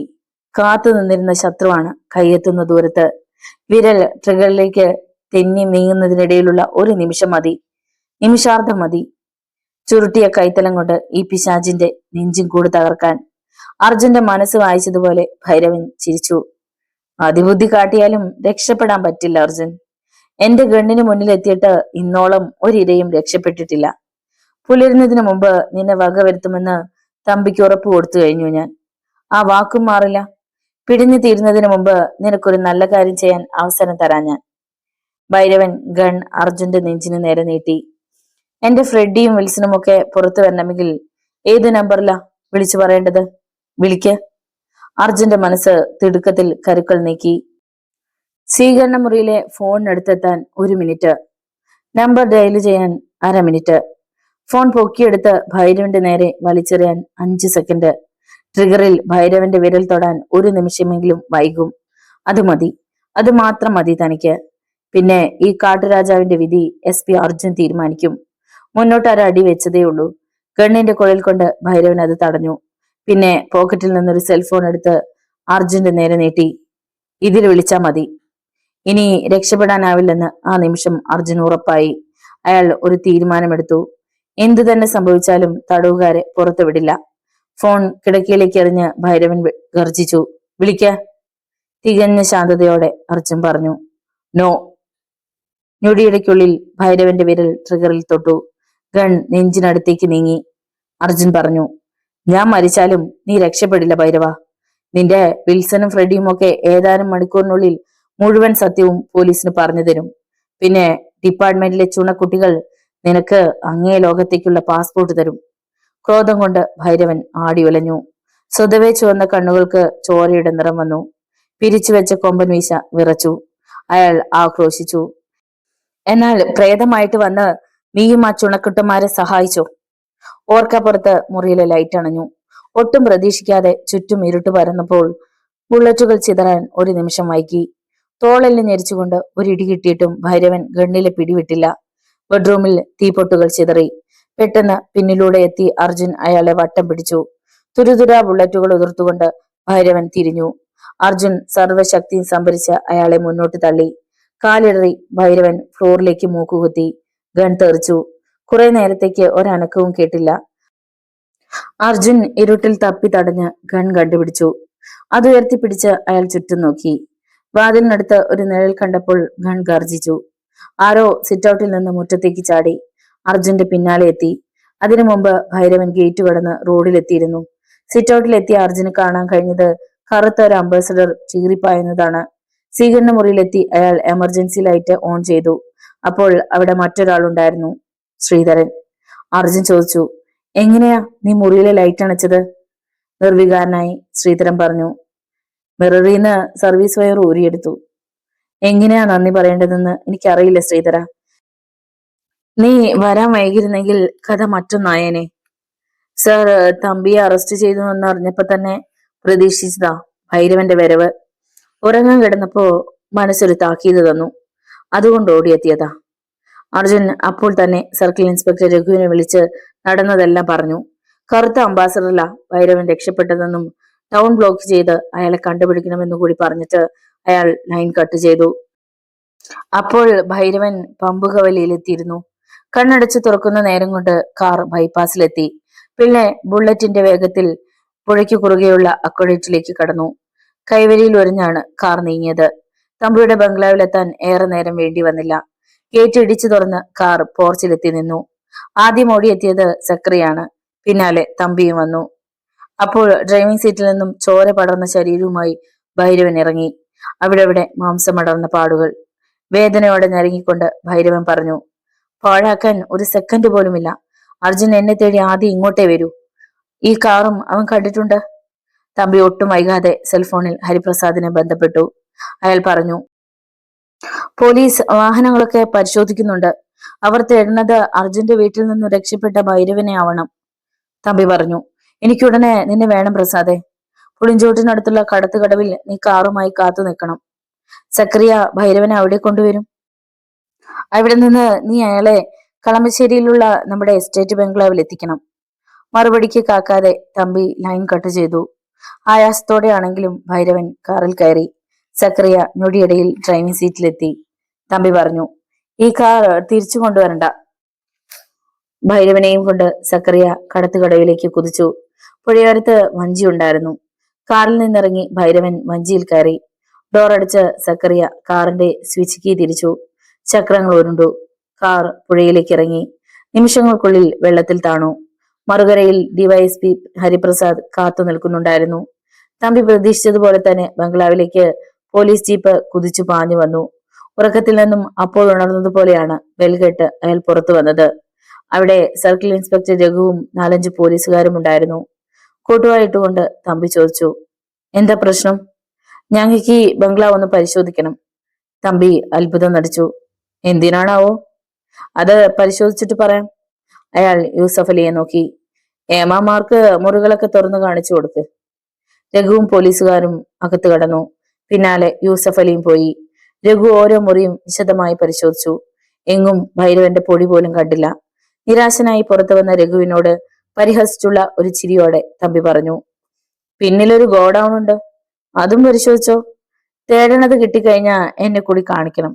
അതെന്താണെന്നറിയാനുള്ള കൗതുകം കൊണ്ടാ. ഗോഡൌണിനുള്ളിലും രഘു പ്രത്യേകിച്ച് ഒന്നും കണ്ടില്ല. സുസുക്കി സ്വിഫ്റ്റും ആൾട്ടോ കാറും അല്ലാതെ മറ്റൊരു വാഹനവും അവിടെ ഉണ്ടായിരുന്നില്ല. അസ്വസ്ഥനായി രഘു ജീപ്പിൽ കയറി. അയാളും പോലീസുകാരും കണ്ണിൽ നിന്ന് മറഞ്ഞപ്പോൾ ഒരു ഫലിതം ആസ്വദിക്കുന്നത് പോലെ മാധവൻ തമ്പി പൊട്ടിച്ചിരിച്ചു. അരമണിക്കൂർ കഴിഞ്ഞപ്പോൾ പോണേക്കരയിലുള്ള ഡോക്ടർ ബാബു ചെറിയാന്റെ ബംഗ്ലാവിൽ കോളിംഗ് ബെൽ ശബ്ദിച്ചു. ഭാര്യ അന്നമ്മയാണ് വാതിൽ തുറന്നത്. പുറത്തു നിന്നിരുന്ന യൂസഫ് അലിയെ അവർക്ക് മനസ്സിലായില്ല. ആരാ? ഡോക്ടർ കാണണം മാഡം. മാധവൻ തമ്പിയുടെ ആളാന്ന് പറഞ്ഞാൽ മതി, മനസ്സിലാവും. അന്നാമ്മ അകത്തേക്ക് പോയി. അല്പസമയം കഴിഞ്ഞപ്പോൾ ഉറക്കച്ചടവുമുള്ള മുഖവുമായി ചെറിയാൻ പുറത്തു വന്നു. എന്താ? മുറിവേറ്റ ഒരാളെ നോക്കാനാ. ഡോക്ടർ കൂടെ വരണം. സോറി, ഞാൻ പുറത്തുപോയി പേഷ്യൻസിനെ നോക്കാറില്ല. ഒരു എമർജൻസിക്കാ, പ്ലീസ് ഡോക്ടർ. ചെറിയാന് ദേഷ്യം വന്നു. മാധവൻ തമ്പിയുമായി ഇനി ഒരു ഇടപാടിനും ഞാനില്ല. ചെറിയാൻ വാതിലടയ്ക്കാൻ ഭാവിച്ചപ്പോൾ അത് തള്ളി തുറന്ന് യൂസഫ് അലി അകത്ത് കയറി. തെമ്മാടിത്തരം കാട്ടിയാൽ പോലീസിനെ വിളിക്കും ഞാൻ. അപ്പോൾ മുറ്റത്ത് നിന്നിരുന്ന 4 തടിയന്മാർ സിറ്റ് ഔട്ടിലേക്ക് കയറി. ഒരാളുടെ കയ്യിൽ ഒരു ചെറിയ കോടാലി ഉണ്ടായിരുന്നു. വിറക് കീറണതുപോലെ കീറണ്ടെങ്കിൽ കൂടെ വന്നു. അന്നാമ്മ ഉറക്കെ നിലവിളിച്ചു. ഒച്ച വെക്കണ്ട, ഒരു പേഷ്യന്റിനെ കാണിക്കാനാ ഡോക്ടർ കൊണ്ടുപോണത്. പോലീസിനെ വിവരം അറിയിക്കാതിരുന്ന നാളെ നേരം വെളുക്കുമ്പോ ജീവനോടെ തിരിച്ചു തരും. മുറിവ് ഡ്രസ്സ് ചെയ്യാനും ബുള്ളറ്റ് പുറത്തെടുക്കാനും വേണ്ട സാമഗ്രികളൊക്കെ ഒരു ബ്രീഫ് കേസിലാക്കി ഞങ്ങൾ എടുത്തു തന്നെ. യൂസഫ് അലിയുടെ ശബ്ദത്തിന് ബുള്ളറ്റിന്റെ മുഴക്കമുണ്ടായിരുന്നു. ഹൈവേയിലൂടെ കാറിൽ കുതിച്ചു പായുമ്പോൾ ഹരിപ്രസാദിന്റെ മനസ്സിൽ ഒരു അഗ്നിപർവ്വതം പുകയുന്നുണ്ടായിരുന്നു. തമ്പി വലിച്ചെറിഞ്ഞു തന്ന നോട്ടുകെട്ടുകൾ ആർത്തിയോടെ കൈക്കുമ്പിളിൽ ഒതുക്കുമ്പോൾ ഇങ്ങനൊരു പ്രത്യുപകാരം ചെയ്യേണ്ടി വരുമെന്ന് സ്വപ്നത്തിൽ പോലും കരുതിയതല്ല. കൊല്ലപ്പെട്ടുവെന്ന നാട് മുഴുവൻ വിശ്വസിക്കുന്ന കാട്ടുരാജാവായ ഭൈരവനാണ് ഇപ്പോൾ കാറിന്റെ പിൻസീറ്റിലുള്ളത്. ആ കൊടും ക്രൂരനെ ഷെൽട്ടറിലേക്ക് കൊണ്ടുപോകുന്നത് ഡിവൈഎസ്പി റാങ്കിലുള്ള ഒരു പോലീസ് ഉദ്യോഗസ്ഥനും. അർജുൻ അതറിഞ്ഞാൽ ഈ ഹൈവേയിൽ തന്നെ തനിക്ക് പട്ടട തീർക്കും. മാധവൻ തമ്പിയെ ജീവിതത്തിൽ ഒരിക്കലും പരിചയപ്പെടാതിരുന്നെങ്കിൽ. ഹരിപ്രസാദ് പോക്കറ്റിൽ നിന്ന് ടവലെടുത്ത് മുഖത്തെ വിയർപ്പ് തുടച്ചു. ആ നിമിഷം പിന്നിലൊരു സൈറൻ കേട്ടു. അയാൾ റിയർവ്യൂ ഗ്ലാസിലേക്ക് നോക്കി. ഹരിപ്രസാദിന്റെ സപ്തനാഡികളും തളർന്നുപോയി. കാറിന് പിന്നിലായി ഹുങ്കാരത്തോടെ പാഞ്ഞു വരികയാണ് ഹൈവേ പെട്രോൾ. മരണം മുന്നിൽ കണ്ടുകൊണ്ട് നിസ്സഹായനായി ഹരിപ്രസാദ് ബ്രേക്കിൽ കാലമർത്തി. കാർ നിന്നു. ഓർമ്മയിലുള്ള ദൈവങ്ങളെ മുഴുവൻ മനമുരുകി വിളിച്ചുകൊണ്ടാണ് ഹരിപ്രസാദ് പുറത്തേക്ക് തല നീട്ടിയത്. അപ്പോഴേക്കും ഹൈവേ പെട്രോളിന്റെ ജീപ്പ് കാറിനെ മറികടന്നു വന്നു നിന്നു. 2 പോലീസുകാർ ചാടിയിറങ്ങി ഡ്രൈവിംഗ് സീറ്റിനടുത്തെത്തി. കാറിലുള്ളത് ഡിവൈഎസ്പി ഹരിപ്രസാദ് ആണെന്ന് അവരിൽ ഒരാൾ പെട്ടെന്ന് തിരിച്ചറിഞ്ഞു. അറ്റൻഷനായി സല്യൂട്ട് ചെയ്തുകൊണ്ട് അയാൾ ചോദിച്ചു, എങ്ങോട്ട് സാർ ഈ നേരത്ത്? മനസാന്നിധ്യം വീണ്ടെടുത്തുകൊണ്ട് ഹരിപ്രസാദ് അപ്പോൾ തോന്നിയ ഒരു നുണ പറഞ്ഞു. ഭാമിനിയുടെ അച്ഛന് പെട്ടെന്നൊരു തലകറക്കം, BP കൂടിയിട്ടുണ്ടെന്ന് തോന്നുന്നു. ഹോസ്പിറ്റലിലേക്ക് കൊണ്ടുപോവുക. ഞങ്ങൾ ആരെങ്കിലും കൂടെ വരണോ സർ? വേണ്ട, സൂക്ഷിച്ചു പോണം സാർ. സബ് ജയിലിൽ നിന്ന് ഒരു തടവ് പുള്ളി പുറത്തു ചാടിയിട്ടുണ്ട്. ഹരിപ്രസാദിന്റെ ഉള്ളിലെ തീ അണഞ്ഞു. ദീർഘമായി നിശ്വസിച്ചുകൊണ്ട് അയാൾ കാർ മുന്നോട്ടെടുത്തു. ഭൈരവൻ കൊല്ലാൻ വന്നുവെന്ന കാര്യം അർജുൻ ഇനിയും പുറത്തു വിട്ടിട്ടില്ല. പ്രസ് കോൺഫറൻസ് വിളിച്ച് വലിയൊരു സ്ഫോടനമുണ്ടാക്കാൻ കാത്തിരിക്കുകയാവും ആ നായിന്റെ മോൻ. ഒരു കാര്യം ഉറപ്പായി, ഇനിയുള്ള ഒരു രാത്രിയും മനസ്സമാധാനത്തോടെ ഉറങ്ങാൻ പറ്റില്ല. അയാൾ ആക്സിലേറ്റർ ഞെരിച്ചു. കാർ അസ്ത്രം പോലെ കുതിച്ചു. ആ സമയം അർജുന്റെ വീടിന് മുന്നിൽ ജീപ്പ് നിർത്തി രഘു ഇറങ്ങി. വാതിൽ തുറന്ന് അർജുൻ പുറത്തു വന്നു. രഘു പറഞ്ഞു, ഭൈരവൻ തമ്പിയുടെ ബംഗ്ലാവിൽ പോയിട്ടില്ല സർ. സംശയിക്കത്തക്കതായി ഒന്നും അവിടെ കണ്ടില്ല. പ്രത്യേകിച്ച് ആ കറുത്ത അംബാസഡർ. എത്ര മിടുക്കനായാലും കുറഞ്ഞ സമയം കൊണ്ട് ഒരു കാർ ഒളിപ്പിക്കാൻ പറ്റില്ലല്ലോ. ടൗണിലെ വാഹനങ്ങളും പരിശോധിച്ചു. ഭൈരവന്റെ പൊടി പോലും കണ്ടില്ല. അർജുൻ പറഞ്ഞു, തമ്പിയുടെ ബംഗ്ലാവിലല്ലാതെ അവന് മറ്റെവിടെയും ഒളിക്കാൻ പറ്റില്ല രഘു. എന്നാലും പോലീസ് തേടി വരുമെന്ന് ഉറപ്പുള്ളതുകൊണ്ട് അയാൾ അവിടെ ഭൈരവന് ഷെൽട്ടർ ഒരുക്കില്ല. സംശയമില്ല, അയാൾ അവനെ സുരക്ഷിതമായി മറ്റെവിടേക്കോ മാറ്റിയിട്ടുണ്ട്. പക്ഷെ ഇത്ര പെട്ടെന്ന്? രഘുവിന്റെ ശബ്ദം മുറിച്ചുകൊണ്ട് അർജുൻ ചോദിച്ചു. തമ്പിയുടെ ബംഗ്ലാവിന് ചുറ്റും പുഴയല്ലേ രഘു? അതെ സർ. അപ്പോൾ അക്കുഡേറ്റിലൂടെ അല്ലാതെയും നമുക്ക് ടൗണിൽ എത്താൻ പറ്റില്ലേ? കാറിൽ പോകാനാവില്ല സർ, കടത്തു കടക്കേണ്ടി വരും. അങ്ങനെ തന്നെയാവും തമ്പി ഭൈരവനെ രക്ഷിച്ചിട്ടുണ്ടാവുക, രഘു സംശയിച്ചു. അപ്പോ ആ കറുത്ത അംബാസഡറോ? അത് ഒളിപ്പിക്കാനുള്ള സ്ഥലം വേറെ അന്വേഷിക്കണോ? സംശയിക്കണ്ട, ആ കാറിപ്പോ പുഴയുടെ അടിത്തട്ടിലാകും. രഘു തളർന്നു പോയി. എപ്പോഴും പോലീസിനേക്കാൾ ഒരു ചൂട് മുന്നില മാധവൻ തമ്പി. മറ്റു ക്രിമിനലുകൾക്ക് എവിടെയെങ്കിലും ഒന്ന് പിഴയ്ക്കും. ദൈവത്തിന്റെ നേരിട്ടുള്ള ഇടപെടൽ പോലെ അദൃശ്യമായ ഒരു തെളിവെങ്കിലും അവർ ബാക്കി വെക്കും. പക്ഷേ തമ്പി ഉൾപ്പെട്ട ഒരു ക്രൈമിൽ ചെറിയൊരു ഹിന്റ് പോലും പോലീസിന് കിട്ടില്ല. എന്നാലും വെറുതെ വിടാൻ പറ്റില്ലല്ലോ നമുക്ക് ആ സൂപ്പർ ക്രിമിനലിനെ. നേരം പുലർന്നപ്പോഴാണ് ടിവിയിലുണ്ടായിരുന്ന ഗോവിന്ദ പണിക്കർക്ക് തമ്പിയുടെ ഫോൺ വന്നത്. അരമണിക്കൂറിനുള്ളിൽ പണിക്കർ ബംഗ്ലാവിലെത്തി. അയാൾ വന്നു കയറിയ പാടെ തമ്പി പറഞ്ഞു, ഇത്തവണയും അർജുൻ രക്ഷപ്പെട്ടു പണിക്കരെ. ഭൈരവന്റെ കൂടെ വന്ന 6 പേരും ഇപ്പോഴവന്റെ കസ്റ്റഡിയിലുണ്ട്. പഠിച്ച പണി 18 പയറ്റിയിട്ടും അവരെവിടെയുണ്ടെന്ന് ഹരിപ്രസാദിന് അറിയാൻ പറ്റിയില്ല. ചുരുക്കി പറഞ്ഞ പ്രശ്നം വളരെ ഗുരുതരമാണ്. നിലവിളിക്കുന്നത് പോലെയാണ് പണിക്കർ ചോദിച്ചത്. ആ കള്ള നായിന്റെ മക്കൾ എന്തെങ്കിലും പറഞ്ഞ അർജുൻ അപ്പ ടിവിയിലെത്തില്ലേ? എത്തുമെന്ന് മാത്രമല്ല, കഴുത്തിൽ ചന്ദനക്കള്ളൻ എന്ന പ്ലക്കാർഡും തൂക്കി കയ്യാമം വെച്ച് ടൗണിൽ പ്രദർശിപ്പിക്കുകയും ചെയ്യും. വേലി തന്നെ വിളവ് തിന്നാൽ അവരത് സഹിക്കോ പണിക്കരെ? മലമ്പനി പിടിച്ചതുപോലെ പണിക്കർ തുള്ളി വിറച്ചു. സസ്പെൻഡ് ചെയ്യാനുള്ള ഓർഡറും കൊണ്ട് വന്നതാ ഞാൻ. അപ്പോഴാ അതിബുദ്ധി കാട്ടി നിങ്ങളൊക്കെ താറുമാറാക്കിയത്. അല്ല, ഭൈരവൻ എന്തു പറ്റി? ശ്രീധരനെ പോലെ മനസ്സ് മാറ്റി അവനും വിശുദ്ധനായോ? മനസ്സിൽ തീയായിരുന്നിട്ടും ആ ഫലിതം തമ്പിക്ക് ഇഷ്ടമായി. അയാൾ ചിരിച്ചു. പേടിക്കണ്ട, അത്ര പെട്ടെന്നും ഭൈരവന് വിശുദ്ധനാവാൻ പറ്റില്ല. ദേഹമാസകലും മുറിവ് പറ്റി അവനിപ്പോ കളമശ്ശേരിയിലുള്ള നമ്മുടെ എസ്റ്റേറ്റ് ബംഗ്ലാവിലുണ്ട്. ഡോക്ടർ ബാബു ചെറിയാൻ അവിടെ ഉള്ളതുകൊണ്ട് തൽക്കാലം പേടിക്കാനൊന്നുമില്ല. പക്ഷേ ഒരാഴ്ച കഴിയാതെ ഭൈരവന് കാട്ടിലേക്ക് തിരിച്ചു പോകാൻ പറ്റില്ല. തമ്പി തുടർന്നു. ആ ഒരാഴ്ച നിർണായകമാണ് പണിക്കരെ. അർജുനും പരിവാരങ്ങളും ഈ ടൗൺ കീഴ്മേൽ മറിച്ച് അയാളെ തേടിക്കൊണ്ടിരിക്കും. ഇവിടെ ഇല്ലെന്നറിഞ്ഞ എറണാകുളത്തേക്കും അങ്കമാലിയിലേക്കും പെരുമ്പാവൂർക്കും ഒക്കെ അവൻ പട നയിക്കും. നമ്മുടെ സ്ഥാപനങ്ങളിലൊക്കെ റെയ്ഡ് നടക്കും. ചിലപ്പോ കളമശ്ശേരിയിലെ എസ്റ്റേറ്റ് ബംഗ്ലാവിലും എത്തിയെന്നിരിക്കും. കാരണം മുറിവേറ്റതുകൊണ്ട് പെട്ടെന്നൊന്നും ഭൈരവൻ തിരിച്ചു പോയില്ലെന്ന് അവന് നന്നായിട്ട് അറിയാം. മന്ത്രിക്കുന്നത് പോലെ പണിക്കർ ചോദിച്ചു, കൊല്ലാൻ ഭൈരവനെ അയച്ചത് നമ്മളാണെന്ന് അർജുൻ അറിഞ്ഞിട്ടുണ്ടാവില്ലേ? സംശയിക്കണ്ട, അറിഞ്ഞിട്ടുണ്ട്.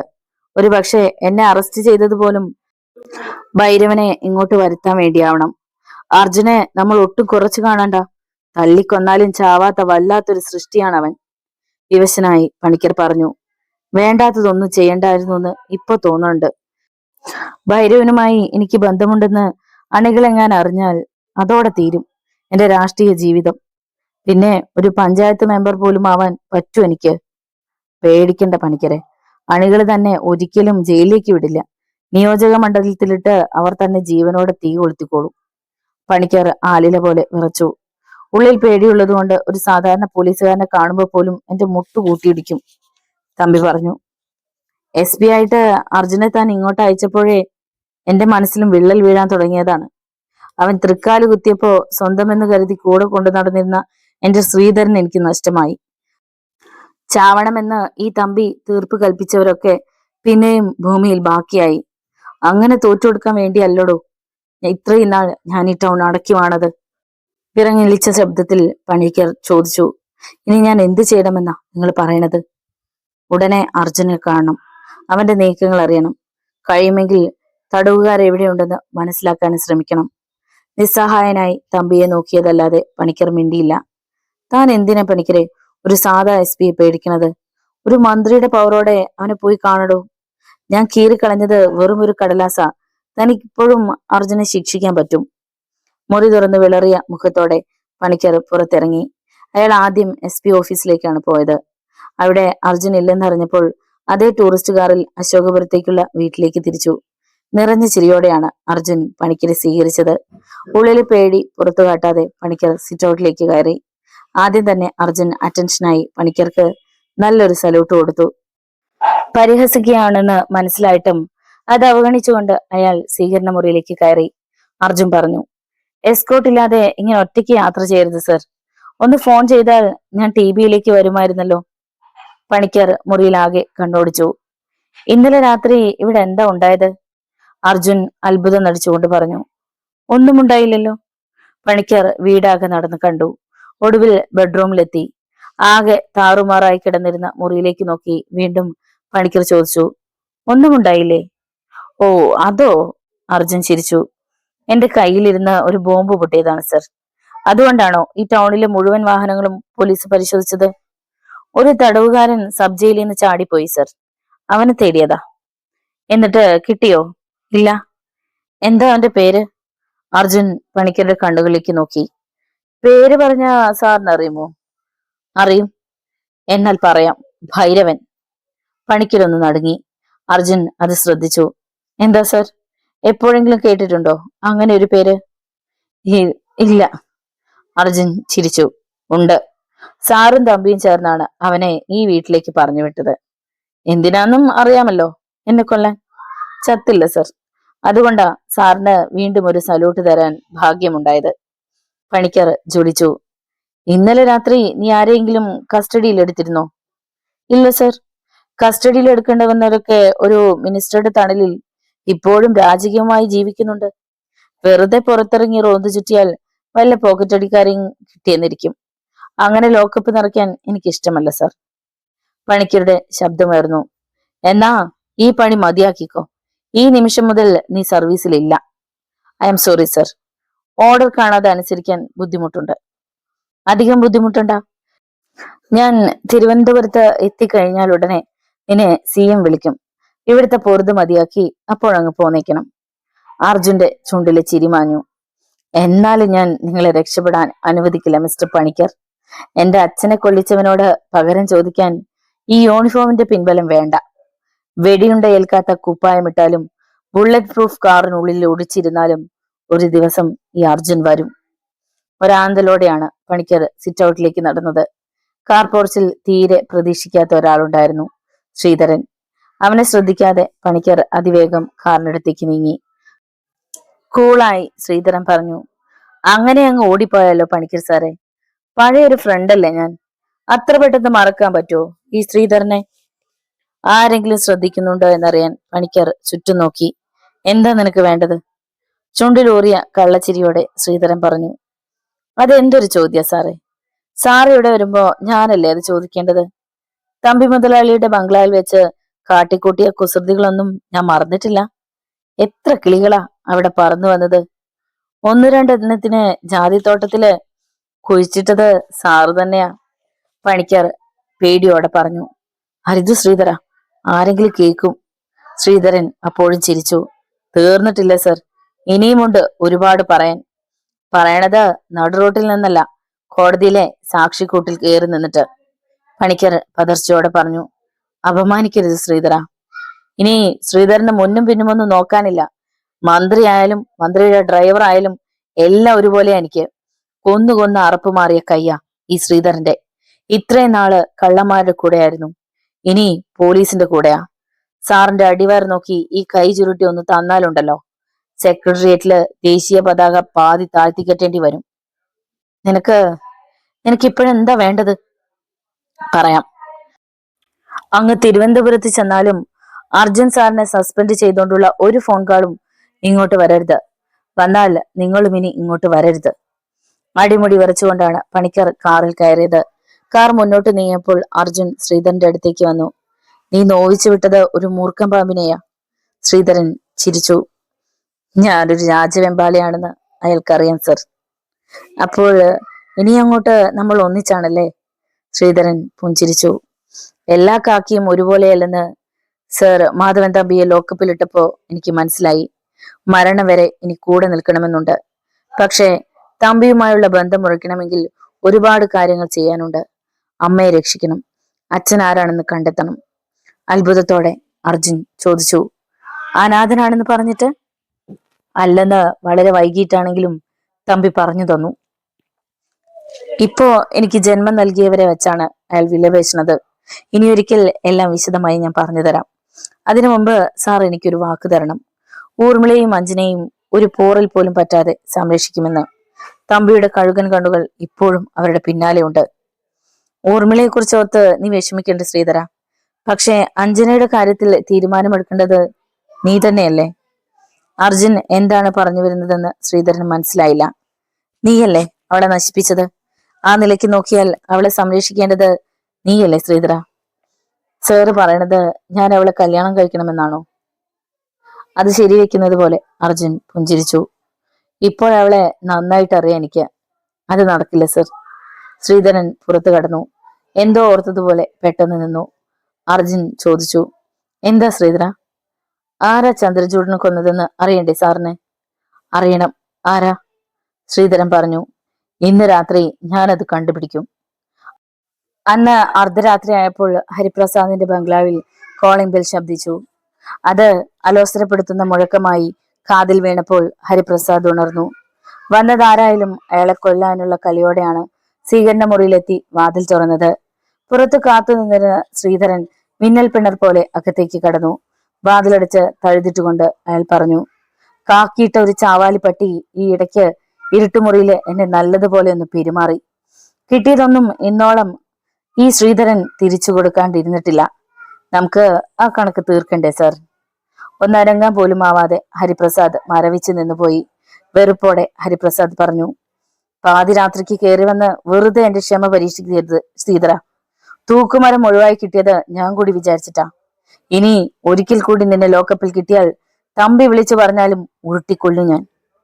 പറഞ്ഞു തീരുന്നതിനു മുമ്പ് ശ്രീധരൻ മുട്ടുകാലുകൊണ്ട് അയാളുടെ അടിവയറ്റിൽ ആഞ്ഞു കുത്തി. ഉറക്കെ നിലവിളിച്ചുകൊണ്ട് ഹരിപ്രസാദ് സോഫയിലേക്ക് മറിഞ്ഞു. നിലവിളി കേട്ട് ഞെട്ടി ഉണർന്ന ഭാമിനി സ്വീകരണ മുറിയിലേക്ക് വന്നു. അവിടെ സംഹാരരുദ്ധനായി നിൽക്കുന്ന ശ്രീധരനെ കണ്ടപ്പോൾ കാര്യം പന്തിയില്ലെന്ന് അവൾക്ക് മനസ്സിലായി. ഫോണിനടുത്തേക്ക് നീങ്ങിയ ഭാമിനിയെ തടഞ്ഞുകൊണ്ട് ശ്രീധരൻ പറഞ്ഞു. ഈശ്വരനെ വിളിച്ചു വരുത്തിയാലും ഈ രാത്രി നിങ്ങൾക്ക് ഇയാളെ രക്ഷിക്കാൻ പറ്റില്ല. കാക്കിയില്ലെങ്കിൽ നിങ്ങളുടെ ഭർത്താവും ഞാനും ഒരുപോലെയാ പെങ്ങളെ. രണ്ടുപേരും കറ തീർന്ന ക്രിമിനലുകളാ. ഭാമിനി ഇടർച്ചയോടെ പറഞ്ഞു. ദൈവത്തെ ഓർത്ത് അദ്ദേഹത്തെ ഒന്നും ചെയ്യരുത്. സോഫയിൽ നിന്നും ചാടി എഴുന്നേറ്റ് ഹരിപ്രസാദ് ഗർജിച്ചു. നീ ഇതിൽ ഇടപെടണ്ട. ഇവൻ എന്താ ചെയ്യേണ്ടതെന്ന് എനിക്കറിയാം. ശ്രീധരൻ ഭാമിനിയെ നോക്കി. പറഞ്ഞത് കേട്ടില്ലേ? പെങ്ങളകത്തേക്ക് പൊയ്ക്കോ. ഹരിപ്രസാദ് ഫ്ലോറിൽ നിന്നും ടീപ്പോയി പൊക്കിയെടുത്ത് ശ്രീധരനെ അടിച്ചു. ബാലൻസ് തെറ്റി ശ്രീധരൻ താഴെ വീണു. കാലുകൊണ്ട് അയാളെ ചവിട്ടി മെതിച്ചുകൊണ്ട് ഹരിപ്രസാദ് പറഞ്ഞു. ഇനി സ്റ്റേഷനിലേക്ക് ഫോൺ ചെയ്യ് ഭാമിനി. ഒരെല്ല് കൂടുതലായി ഇവന്. അത് ഊരിയെടുക്കാണ്ട് അഹങ്കാരം തീരില്ല. ഭാമിനി ഫോണിനടുത്തെത്തി റിസീവർ എടുത്തു. ഹരിപ്രസാദിനെ തള്ളി മാറ്റി ശ്രീധരൻ പിടഞ്ഞെണീറ്റു. ഒറ്റ കുതിക്ക് അയാൾ ഫോൺ വെച്ചിരുന്ന സ്റ്റാൻഡിനടുത്തെത്തി. പിന്നാലെ എത്തിയ ഹരിപ്രസാദിന് സ്റ്റാൻഡ് അങ്ങനെ തന്നെ പൊക്കി ഒരടി കൊടുത്തു. അലറിക്കൊണ്ട് ഹരിപ്രസാദ് താഴെ വീണു. ഭാമിനിയെ ബെഡ്റൂമിലേക്ക് തള്ളി ശ്രീധരൻ വാതിലടച്ച് പൂട്ടി. വാതിലിൽ ആഞ്ഞിടിച്ച് ഭാമിനി നിലവിളിച്ചു. പേടിയോടെ ഹരിപ്രസാദ് പിടഞ്ഞു. അരുത്, അരുത് ശ്രീധര. തമ്പി പറഞ്ഞിട്ടാ ഞാൻ തല്ലിയത്. അയാൾ പറഞ്ഞിരുന്നെങ്കിൽ നീ എന്നെ കൊല്ലുമായിരുന്നു അല്ലേടാ? അത് പിന്നെ കൈ നിവർത്തി അയാളുടെ കവിളടച്ചൊന്ന് കൊടുത്തുകൊണ്ട് ശ്രീധരൻ പറഞ്ഞു. നിനക്കെന്നെ നല്ലതുപോലെ അറിയാമല്ലോ ഹരിപ്രസാദെ. ഒരിക്കൽ നിന്നെ പോലെ തന്നെ ഞാനും തമ്പി മുതലാളിയുടെ വാലാട്ടിപ്പട്ടിയായിരുന്നു. ശ്രീധരൻ വലതുകൈ അയാളുടെ നേരെ നീട്ടി. എത്ര കഴുകിയിട്ടും ചോരയുടെ മണം ഇപ്പോഴും മാറിയിട്ടില്ല. പഴയതൊന്നും എന്നെ ഓർമ്മിപ്പിക്കാണ്ടിരുന്ന നീ ജീവനോടെ ബാക്കിയുണ്ടാവും. ഹരിപ്രസാദ് ശ്രീധരന്റെ കയ്യിലുള്ള ഇരുമ്പുവടിയിലേക്ക് പേടിയോടെ നോക്കി. ചെയ്യാത്ത കുറ്റത്തിനാ അന്ന് നീ എന്നെ ഇഞ്ച ചതയ്ക്കും പോലെ ചതച്ചത്. അപ്പൊ തീരുമാനിച്ചതാ ഞാൻ ജീവനോടെ ബാക്കിയാൽ നിന്നെ കൊണ്ട് തന്നെ സത്യം പറയിക്കുമെന്ന്. പറയ് പറയ് ഹരിപ്രസാദെ, ആരാ പാവം ചന്ദ്രചൂഡനെ വകവരുത്തിയത്? മറുപടി പറയാൻ ഹരിപ്രസാദ് ഒരു നിമിഷം പോലും ആലോചിച്ചില്ല. സത്യമായിട്ടും എനിക്ക് അറിയില്ല ശ്രീധര. ഇരുമ്പുവടി പൊളഞ്ഞു. ഹരിപ്രസാദിന്റെ വലതുകാൽ ഒടിഞ്ഞു തൂങ്ങി. ദിഗന്ധം പിളരുന്ന ഒരലർച്ചയോടെ അയാൾ കസേരയിലേക്ക് മറിഞ്ഞു. പിന്നെ എങ്ങനെയാടാ അറക്കൽ തറവാട്ടിൽ നിന്ന് ചന്ദ്രചൂഡന്റെ ശിരസ് നീ കണ്ടെടുത്തത്? നിലവിളിക്കിടയിലൂടെ ഹരിപ്രസാദ് പറഞ്ഞു. തമ്പി വിളിച്ചിട്ടാ ഞാൻ ഞാൻ ബംഗ്ലാവിലേക്ക് പോയത്. അപ്പോഴവിടെ എല്ലാം ചാക്ക് കെട്ടി വെച്ചിരുന്നു. കുഴിച്ചിടാനും പുഴയിൽ ഒഴുക്കാനും ഞാൻ സക്രിയയുടെ കൂടെ പോയി എന്നുള്ള കാര്യം ശരിയാ. പക്ഷെ ചന്ദ്രചൂഡനെ ആരാ കൊന്നതെന്ന് ഞാൻ ചോദിച്ചിട്ടില്ല. ആരും എന്നോട് പറഞ്ഞൂല. എന്തിനാ അവരയാളെ കൊന്നത് അതും എനിക്ക് അറിഞ്ഞുകൂടാ. ചന്ദ്രചൂഡനെ പലപ്പോഴും ബംഗ്ലാവിൽ വെച്ച് ഞാൻ കണ്ടിട്ടുണ്ട്. അന്നൊക്കെ അവര് തമ്മിൽ വലിയ ലോഹ്യത്തിലായിരുന്നു. ഇത്രയൊക്കെ എനിക്കറിയൂ. ശ്രീധരൻ ഇരുമ്പുവടിയിൽ തെറിപ്പിടിച്ചു. ഭൈരവനെ മാധവൻ തമ്പി എവിടെയാ ഒളിപ്പിച്ചിട്ടുള്ളത്? അപ്പോഴും ഹരിപ്രസാദ് നിലവിളിച്ചു. അറിയാത്ത കാര്യം ഞാൻ എങ്ങനെ പറഞ്ഞു തരാനാ ശ്രീധര? മനസ്സിൽ മാത്രം സൂക്ഷിക്കാനുള്ള രഹസ്യങ്ങള് തമ്പി ആരോടും പറയില്ലെന്ന് നിനക്കറിയാമല്ലോ. ശ്രീധരൻ ഇരുമ്പുവടി വലിച്ചെറിഞ്ഞു. വാതിൽ തുറന്ന് ശ്രീധരൻ പുറത്തു കടന്നുവെന്ന് ഉറപ്പായപ്പോൾ ചോരയൊഴുകുന്ന വലതുകാൽ വലിച്ചഴച്ച് ഹരിപ്രസാദ് മേശയുടെ അടുത്തേക്ക് ചെന്നു. അവിടെ ഉണ്ടായിരുന്ന സെൽഫോൺ എടുത്ത് അയാൾ തമ്പിയുടെ നമ്പർ ഡയൽ ചെയ്തു. തമ്പി അപ്പോൾ ഒരു വെളുത്ത മാരുതി വാനിലായിരുന്നു. കളമശ്ശേരിയിലെ എസ്റ്റേറ്റ് ബംഗ്ലാവിലേക്ക് പോവുകയായിരുന്നു അയാൾ. ഫോൺ എടുത്ത് നിർവികാരനായി തമ്പി ചോദിച്ചു. എന്താ പ്രസാദേ? വേദനയോടെ ഞരങ്ങിക്കൊണ്ട് ഹരിപ്രസാദ് പറഞ്ഞു. ശ്രീധരനെ ഇനി തിരിച്ചു വേണമെന്ന് പറഞ്ഞ് വാശി പിടിക്കരുത്. ഒരിക്കൽ പറഞ്ഞത് തന്നെ വീണ്ടും പറയാൻ ഞാൻ. ഈ ജന്മത്ത് അവനെ നമുക്ക് കിട്ടില്ല. ശാന്തതയോടെ തമ്പി ചോദിച്ചു. നീ അവനെ കണ്ടോ പ്രസാദേ? കണ്ടു. ചന്ദ്രചൂഡനെ കൊന്നത് ആരാണെന്ന് അവൻ ചോദിച്ചു. പിന്നെ എന്റെ കാല് തല്ലി ഒടിച്ചു. ഭൈരവൻ എവിടെയാണെന്ന് ചോദിച്ചോണ്ട് അവൻ ബംഗ്ലാവിലേക്ക് വരും. ഇനി എന്തിനാ മുതലാളി ആ കള്ള കഴിവേറുടെ മോനെ? നമുക്ക് കൊന്നേക്കട്ടെ ഞാൻ അവനെ. തമ്പി പരിഹസിച്ചുള്ള ഒരു ചിരിയോടെ പറഞ്ഞു. അത്രയ്ക്കും കരളോർപ്പുണ്ടോ നിനക്ക്? എന്നാ ഞാൻ അനുവാദം തന്നിരിക്കുന്നു. പക്ഷേ അവന്റെ ഒരു രോമത്തിൽ പോലും തൊടാൻ പറ്റില്ല നിനക്ക്. വെറുതെ വിടുവായ പറയാതെ ഏതെങ്കിലും ഒരു ആശുപത്രി പോയി ഒടിഞ്ഞ കാല് നേരെയാക്കാൻ നോക്ക്. തമ്പി ലൈൻ കട്ട് ചെയ്ത് സെൽഫോൺ പോക്കറ്റിലേക്ക് ഇട്ടു. സൗത്ത് കളമശ്ശേരിയിലെത്തിയ വാൻ വലത്തോട്ട് തിരിഞ്ഞപ്പോൾ ഡ്രൈവിംഗ് സീറ്റിലുള്ള സക്രിയോട് തമ്പി ചോദിച്ചു. ആരും പിന്നാലെ ഇല്ലല്ലോ? ഇല്ല മുതലാളി. തമ്പി പിന്നിലേക്ക് ചാഞ്ഞ് മെല്ലെ കണ്ണുകൾ അടച്ചു. ഒരര മണിക്കൂർ കൂടി ഓടിയിട്ടാണ് വാൻ നിന്നത്. ചുറ്റും റബ്ബർ മരങ്ങളായിരുന്നു. വിശാലമായ കോമ്പൗണ്ടിന്റെ അറ്റത്ത് ഭാർഗവി നിലയം പോലെ വലിയൊരു വീട്. അവിടെ മങ്ങിയ വെളിച്ചം മാത്രമേ ഉണ്ടായിരുന്നുള്ളൂ. വാനിൽ നിന്നിറങ്ങി മാധവൻ തമ്പി അങ്ങോട്ട് നടന്നു. വീടിന്റെ ഉമ്മറത്ത് യൂസഫ് അലി കാത്തു നിൽക്കുന്നുണ്ടായിരുന്നു. പതിഞ്ഞ ശബ്ദത്തിൽ തമ്പി ചോദിച്ചു. എങ്ങനെയുണ്ട്? 6 ബുള്ളറ്റുകളാ ചെറിയാൻ പുറത്തെടുത്തത്. മുറിവുകളൊക്കെ ഡ്രസ്സ് ചെയ്തു. എന്നാലും ഒരാഴ്ചയെങ്കിലും കഴിയാതെ നടക്കാൻ പറ്റില്ല. അമർത്തി മൂളിക്കൊണ്ട് തമ്പി വാതിൽ തള്ളി തുറന്ന് അകത്ത് കടന്നു. അവിടെ ഒരു കസേരയിൽ ഡോക്ടർ ചെറിയാൻ തളർന്നു കിടക്കുന്നുണ്ടായിരുന്നു. തമ്പിയെ കണ്ടതോടെ അയാൾ ചാടി എണീറ്റു. നേർത്ത ചിരിയോടെ തമ്പി ചോദിച്ചു. എന്താ ചെറിയാനെ, സുഖം തന്നെയല്ലേ? സമയാസമയത്ത് ആഹാരമൊക്കെ കിട്ടണില്ലേ? ഇടർച്ചയോടെ ചെറിയാൻ പറഞ്ഞു. ഇനിയെങ്കിലും എന്നെ പോകാൻ അനുവദിക്കണം. ക്ഷമിക്കണം ചെറിയാനെ, വേറെ ഒരു മാർഗവും ഇല്ലാത്തതുകൊണ്ടാ നിങ്ങളെ ബുദ്ധിമുട്ടിച്ചത്. ഭൈരവനെ ട്രീറ്റ് ചെയ്യാൻ മറ്റൊരു ഡോക്ടറെ വിളിക്കാൻ പറ്റുമോ എനിക്ക്? നിങ്ങളാവുമ്പോ ആരോടും ഒന്നും പറയില്ലല്ലോ. വിഷമിക്കണ്ട. ഭൈരവന് നടക്കാരായാൽ ആ നിമിഷം ഭദ്രമായി വീട്ടിലെത്തിച്ചോളാം. ഗദ്ഗദത്തോടെ ചെറിയാൻ പറഞ്ഞു. വീട്ടിൽ അന്നാമ്മ തനിച്ചാണ്. വിഷമിക്കണ്ട. വൈകാതെ നിങ്ങൾക്ക് അവരെ ഫോണിൽ വിളിക്കാം. വിശേഷങ്ങൾ അന്വേഷിക്കാം. സഹകരിക്കൂ ചെറിയാനെ. ചെറിയാൻ പിന്നെയും എന്തോ പറയാനൊരുങ്ങി. അത് ശ്രദ്ധിക്കാതെ തമ്പി ഭൈരവന്റെ അടുത്തേക്ക് ചെന്നു. മുറിവേറ്റ സിംഹത്തെ പോലെ അയാൾ മുരളുന്നുണ്ടായിരുന്നു. തമ്പി ചോദിച്ചു. ഗണ്ണിന്റെ മുന്നിൽ കിട്ടിയിട്ടും അർജുൻ രക്ഷപ്പെട്ടു അല്ലേ? ഭൈരവൻ ചീറി. അവിടെ അവൻ തനിച്ചാണെന്ന് വിശ്വസിച്ചു പോയി. അല്ലെങ്കിൽ? അത്ഭുതത്തോടെ തമ്പി ചോദിച്ചു. പോലീസുകാരുണ്ടായിരുന്നോ കൂടെ? പോലീസല്ല, വേറൊരാൾ. ഹരിപ്രസാദ് വീട്ടിലെത്തി ശ്രീധരൻ ഭൈരവനെ അന്വേഷിച്ചത് എന്തിനാണെന്ന് അപ്പോൾ തമ്പിക്ക് മനസ്സിലായി. അർജുനെ രക്ഷിച്ചത് മറ്റാരുമല്ല, ശ്രീധരൻ തന്നെ. ഭൈരവൻ ഗർജിച്ചു. സാരമില്ല തമ്പി, എനിക്ക് കാലം നനക്കാൻ പറ്റിയാ മതി.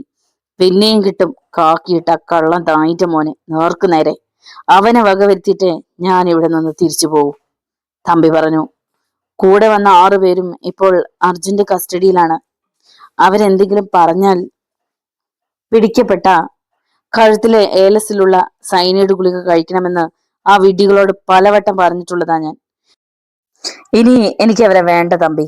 കണ്ടെത്തിയ ഉടനെ കൊന്നുകളഞ്ഞേക്ക്. അപ്പോൾ അർജുന്റെ വീടിന് മുമ്പിൽ ഒരു ജീപ്പ് വന്നു നിന്നു. അതിൽ നിന്നും ജോയി ഇറങ്ങി. അർജുൻ ഉറങ്ങിയിട്ടുണ്ടായിരുന്നില്ല. ജോയി കോളിംഗ് ബെല്ലിൽ വിരൽ അമർത്തുന്നതിന് മുമ്പ് തന്നെ അർജുൻ വാതിൽ തുറന്ന് പുറത്തു വന്നു. അറ്റൻഷനായി നിന്നുകൊണ്ട് ജോയി പറഞ്ഞു, തടവുകാർ ഒന്നും വിട്ടു പറയണില്ല സർ. പരസ്പര വിരുദ്ധമായ കാര്യങ്ങൾ പറഞ്ഞ് ഇപ്പോഴും പോലീസിനെ വഴി തെറ്റിക്കുക ആ കഴിവേറുടെ മക്കള്. അജയൻ വിചാരിച്ചിട്ടും ചെറിയൊരു ഹിന്റ് പോലും കിട്ടിയില്ലേ? ഇനി കൂടുതലായിട്ട് എന്തെങ്കിലും ചെയ്താ അവന്മാര് ചത്തുപോകുമെന്നാ അയാൾ പറയണത്. ഭൈരവൻ നല്ല ട്രെയിനിങ് കൊടുത്തിട്ടുണ്ട്. പോണ വഴിക്ക് അവര് സൈനൈഡ് കടിച്ചു പൊട്ടിച്ച് ചാവാൻ ശ്രമിച്ചു. തക്ക സമയത്ത് ഞങ്ങൾ ഇടപെട്ടതുകൊണ്ടാ അത് നടക്കാതിരുന്നത്.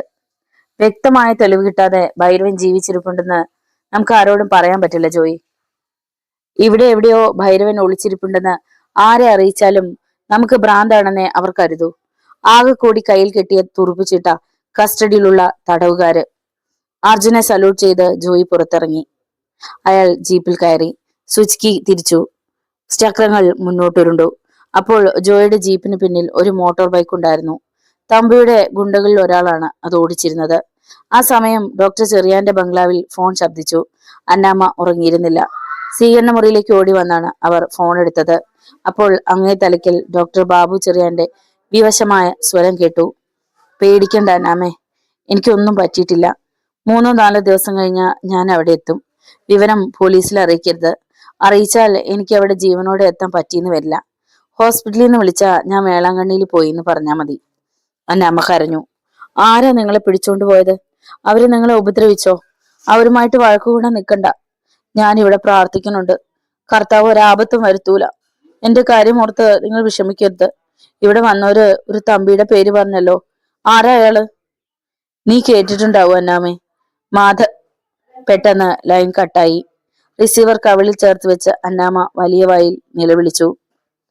ഗാഠനിദ്രയിലായിരുന്ന ഊർമിള പുറത്തെന്തോ മറിഞ്ഞു വീഴുന്ന ശബ്ദം കേട്ട് ഞെട്ടി ഉണർന്നു. പേടിയോടെ എഴുന്നേറ്റ് അവൾ ലൈറ്റിട്ടു. അപ്പോൾ വീടിനു പിന്നിലായി ആരോ നടക്കുന്നത് പോലെ അവൾക്ക് തോന്നി. ഊർമിളയ്ക്ക് മനസ്സിലായി, വീണ്ടും മാധവൻ തമ്പി കൊല്ലാൻ ആളയച്ചതാണെന്ന്.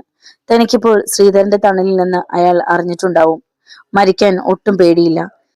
അത് തീരുമാനിച്ച് ഉറപ്പിച്ചതുകൊണ്ടാണല്ലോ ഇങ്ങോട്ട് വീണ്ടും വന്നത്. എന്നാലും ഒരാഗ്രഹം ബാക്കിയുണ്ട്. ശ്രീധരൻ പഴയ ജീവിതത്തിലേക്ക് തിരിച്ചു പോയിട്ടില്ലെന്ന് അറിയണം. അയാൾ നല്ലവനായി ജീവിക്കുന്നത് കാണണം. ഈ ഊർമിളയോട് വെറുപ്പില്ലെന്ന് ഒരു വട്ടം കൂടി ഒന്ന് പറയണം. പുറത്തു കേട്ട കാലടി വെച്ച ഇപ്പോ തൊട്ടടുത്തുള്ളതുപോലെ കൊല്ലാൻ വന്നയാൾ തീർച്ചയായും ഉമ്മർത്തുണ്ട്. എന്താണ് അയാൾ അകത്തേക്ക് കടന്നു വരാൻ വൈകുന്നത്? ധൈര്യം സംഭരിച്ച് ഊർമിള വാതിൽ തുറന്നു. വരാന്തയിലുണ്ടായിരുന്ന ആൾ പെട്ടെന്ന് ഇരുട്ടിലേക്ക് ഒഴിഞ്ഞു. ഊർമിള ചോദിച്ചു, ആരാ ഇരുട്ടത്ത് നിൽക്കുന്നത്? വൈകാതെ മറുപടി കിട്ടി. ഞാനാ, ശ്രീധരൻ. ഏട്ടൻ. ഊർമിളയ്ക്ക് സന്തോഷം അടക്കാനായില്ല. രാത്രിയാണെന്ന കാര്യം മറന്നുകൊണ്ടവൾ പുറത്തെ ഇരുട്ടിലേക്ക് ഓടിയിറങ്ങി. ഇരുട്ടിൽ മറ്റൊരു ഇരുട്ട് പോലെ നിറഞ്ഞു നിൽക്കുകയായിരുന്നു ശ്രീധരൻ. അയാളുടെ അടുത്തെത്തി അവൾ പറഞ്ഞു, പിണങ്ങിപ്പോയാലും വരാണ്ടിരിക്കില്ലെന്ന് എനിക്ക് അറിയാമായിരുന്നു. മെല്ലെ ശ്രീധരൻ പറഞ്ഞു, നിനക്ക് എന്തെങ്കിലും പറ്റിയാ അതെനിക്ക് സഹിക്കാനാവില്ല ഊർമിളെ. അതുകൊണ്ടാ രാത്രിയാവുമ്പോ ഇങ്ങോട്ട് ഓടി വരണത്. ഊർമിളയുടെ ശബ്ദമിടറി. അപ്പൊ സത്യമായിട്ടും എന്നോട് വെറുപ്പില്ല അല്ലേ? നിന്റെ മരണം വരെ വെറുക്കാൻ പറ്റില്ല എനിക്ക്. എന്നാ പിന്നെ പഴയ പോലെ ഇവിടെ കഴിഞ്ഞൂടെ ഏട്ടന്? വയ്യാന്ന് പറയരുത്. ഇനി ശരിക്കും ഏട്ടനായി കരുതി ഞാൻ ഹൃദയം തുറന്ന് സ്നേഹിച്ചോട്ടെ. ശ്രീധരൻ ഊർമിളയുടെ കൈയെടുത്ത് നെഞ്ചിൽ ചേർത്തു. പാടില്ല ഊർമിളെ. നിന്റെ സ്നേഹം കണ്ട് പിന്നെ നാട്ടുകാർ തെറ്റിദ്ധരിക്കും. ഇന്നല്ലെങ്കിൽ നാളെ കല്യാണ പന്തലിൽ ഇറങ്ങാനുള്ള പെണ്ണാ നീ. ഒഴിഞ്ഞു മാറാൻ നോക്കണ്ട. എന്നോടൊപ്പം താമസിക്കാൻ മനസ്സില്ലെങ്കിൽ അത് പറഞ്ഞാ മതി. പക്ഷെ ഒരു കാര്യം, രാത്രിയിൽ ഇവിടെ കാവല് നിൽക്കാൻ വരുമ്പോ അകത്ത് ഈ ഊർമിള ജീവനോടെ ഉണ്ടോന്ന് കൂടി നോക്കാൻ മറക്കണ്ട. നടുക്കത്തോടെ ശ്രീധരൻ വിളിച്ചു. ഊർമിളെ. ഗദ്ഗതത്തോടെ ഊർമിള പറഞ്ഞു, ഇനി എന്നെ ജീവനോടെ കാണണമെന്നുണ്ടെങ്കിൽ ഏട്ടൻ എന്നും കൂടെ ഉണ്ടാവണം. അത് ഞാൻ ചെയ്തു പോയ തെറ്റിനുള്ള പ്രായശ്ചിത്തം കൂടിയാണ്. എന്തു പറയണമെന്നറിയാതെ ശ്രീധരൻ നിശബ്ദനായി നിന്നു. ജോയുടെ ജീപ്പ് പെരുമ്പാവൂരിലെത്തി മൂവാറ്റുപുഴയിലേക്ക് തിരിഞ്ഞു. തൃക്കളൂരെത്തിയപ്പോ വേഗത കുറഞ്ഞു. പള്ളിപ്പടിയിലെത്തിയ ഉടനെ ജോയി വലത്തോട്ട് തിരിഞ്ഞു. ഇടുങ്ങിയ വഴിയിലൂടെ 15 മിനിറ്റ് യാത്ര ചെയ്തിട്ടാണ് അയാൾ തടവുകാരെ പാർപ്പിച്ചിരുന്ന വലിയൊരു നാലുകെട്ടിന് മുന്നിലെത്തിയത്. ജീപ്പിന്റെ ശബ്ദം കേട്ടപ്പോൾ അജയൻ പുറത്തേക്ക് വന്നു. ജോയി പറഞ്ഞു, 2 ദിവസം വൈകിയാലും ഇവന്മാരെ കൊണ്ട് സത്യം പറയിപ്പിക്കണ അജയ. അത് തന്നെയാ അർജുൻ സാറും പറഞ്ഞത്. അജയൻ പറഞ്ഞു, നമുക്ക് ഒന്നുകൂടി ശ്രമിച്ചു നോക്കാം. 2 ദിവസം ഉറങ്ങാൻ സമ്മതിക്കാണ്ടിരുന്നാ മതി. ഒരാളെങ്കിലും അറിയാതെ നമുക്കെല്ലാം പറഞ്ഞു തരും. അത് ശരിവെക്കുന്ന മട്ടിൽ ജോയി തലയാട്ടി. അപ്പോൾ തമ്പിയുടെ സെൽഫോൺ ശബ്ദിച്ചു. തമ്പി ഫോൺ എടുത്തു. അങ്ങേ തലക്കിൽ നിന്ന് പരിവരുത്ത ശബ്ദം വന്നു. ഞാൻ ഡേവിഡ മുതലാളി. തടവുകാരെ പാർപ്പിച്ചിരിക്കുന്ന സ്ഥലം കണ്ടെത്തി. തൃക്കളൂരത്തുള്ള ഒരു പഴയ കെട്ടിടത്തിലാ. വിടർന്ന ചിരിയോടെ തമ്പി പറഞ്ഞു. മിടുക്കൻ. നീ മെയിൻ റോഡിൽ തന്നെ കാത്തു നിൽക്കണം. ഉടനെ സക്കറി അങ്ങോട്ട് വരും. ലൈൻ കട്ടായി. തമ്പിക്ക് ഫോൺ ചെയ്തത് ജോയിയെ മോട്ടോർ ബൈക്കിൽ ഫോളോ ചെയ്തിരുന്നയാളായിരുന്നു. 3/4 മണിക്കൂർ ഡേവിഡിന് നിൽക്കേണ്ടി വന്നുള്ളൂ. അപ്പോഴേക്കും ഒരു ആൾട്ടോ കാർ അയാളുടെ മുന്നിൽ വന്നു നിന്നു. അതിൽ നിന്ന് സക്കറി ഇറങ്ങി. അയാളുടെ തോളിലൊരു എയർ ബാഗ് ഉണ്ടായിരുന്നു. 2 പേരും നടന്നാണ് തടവുകാരുള്ള കെട്ടിടത്തിലേക്ക് പോയത്. ജോയിയും അജയനും പുറത്തുനിന്ന് എന്തോ സംസാരിക്കുന്നത് അവർ കണ്ടു. കാലച്ച പോലും കേൾപ്പിക്കാതെ സക്കറിയും ഡേവിഡും കെട്ടിടത്തിന്റെ പിന്നിലേക്ക് ചെന്നു. അവിടെ ഒരു ജനൽ തുറന്നിരുന്നു. സക്രിയ അതിനു നേരെ എഴുന്നു നീങ്ങി. അവിടെ എത്തി അയാൾ അകത്തേക്ക് നോക്കി. മുനിഞ്ഞു കത്തിയിരുന്ന മണ്ണെണ്ണ വിളക്കിന്റെ വെളിച്ചത്തിൽ ജീവചാലങ്ങളെ പോലെ 6 പേരെ അയാൾ കണ്ടു.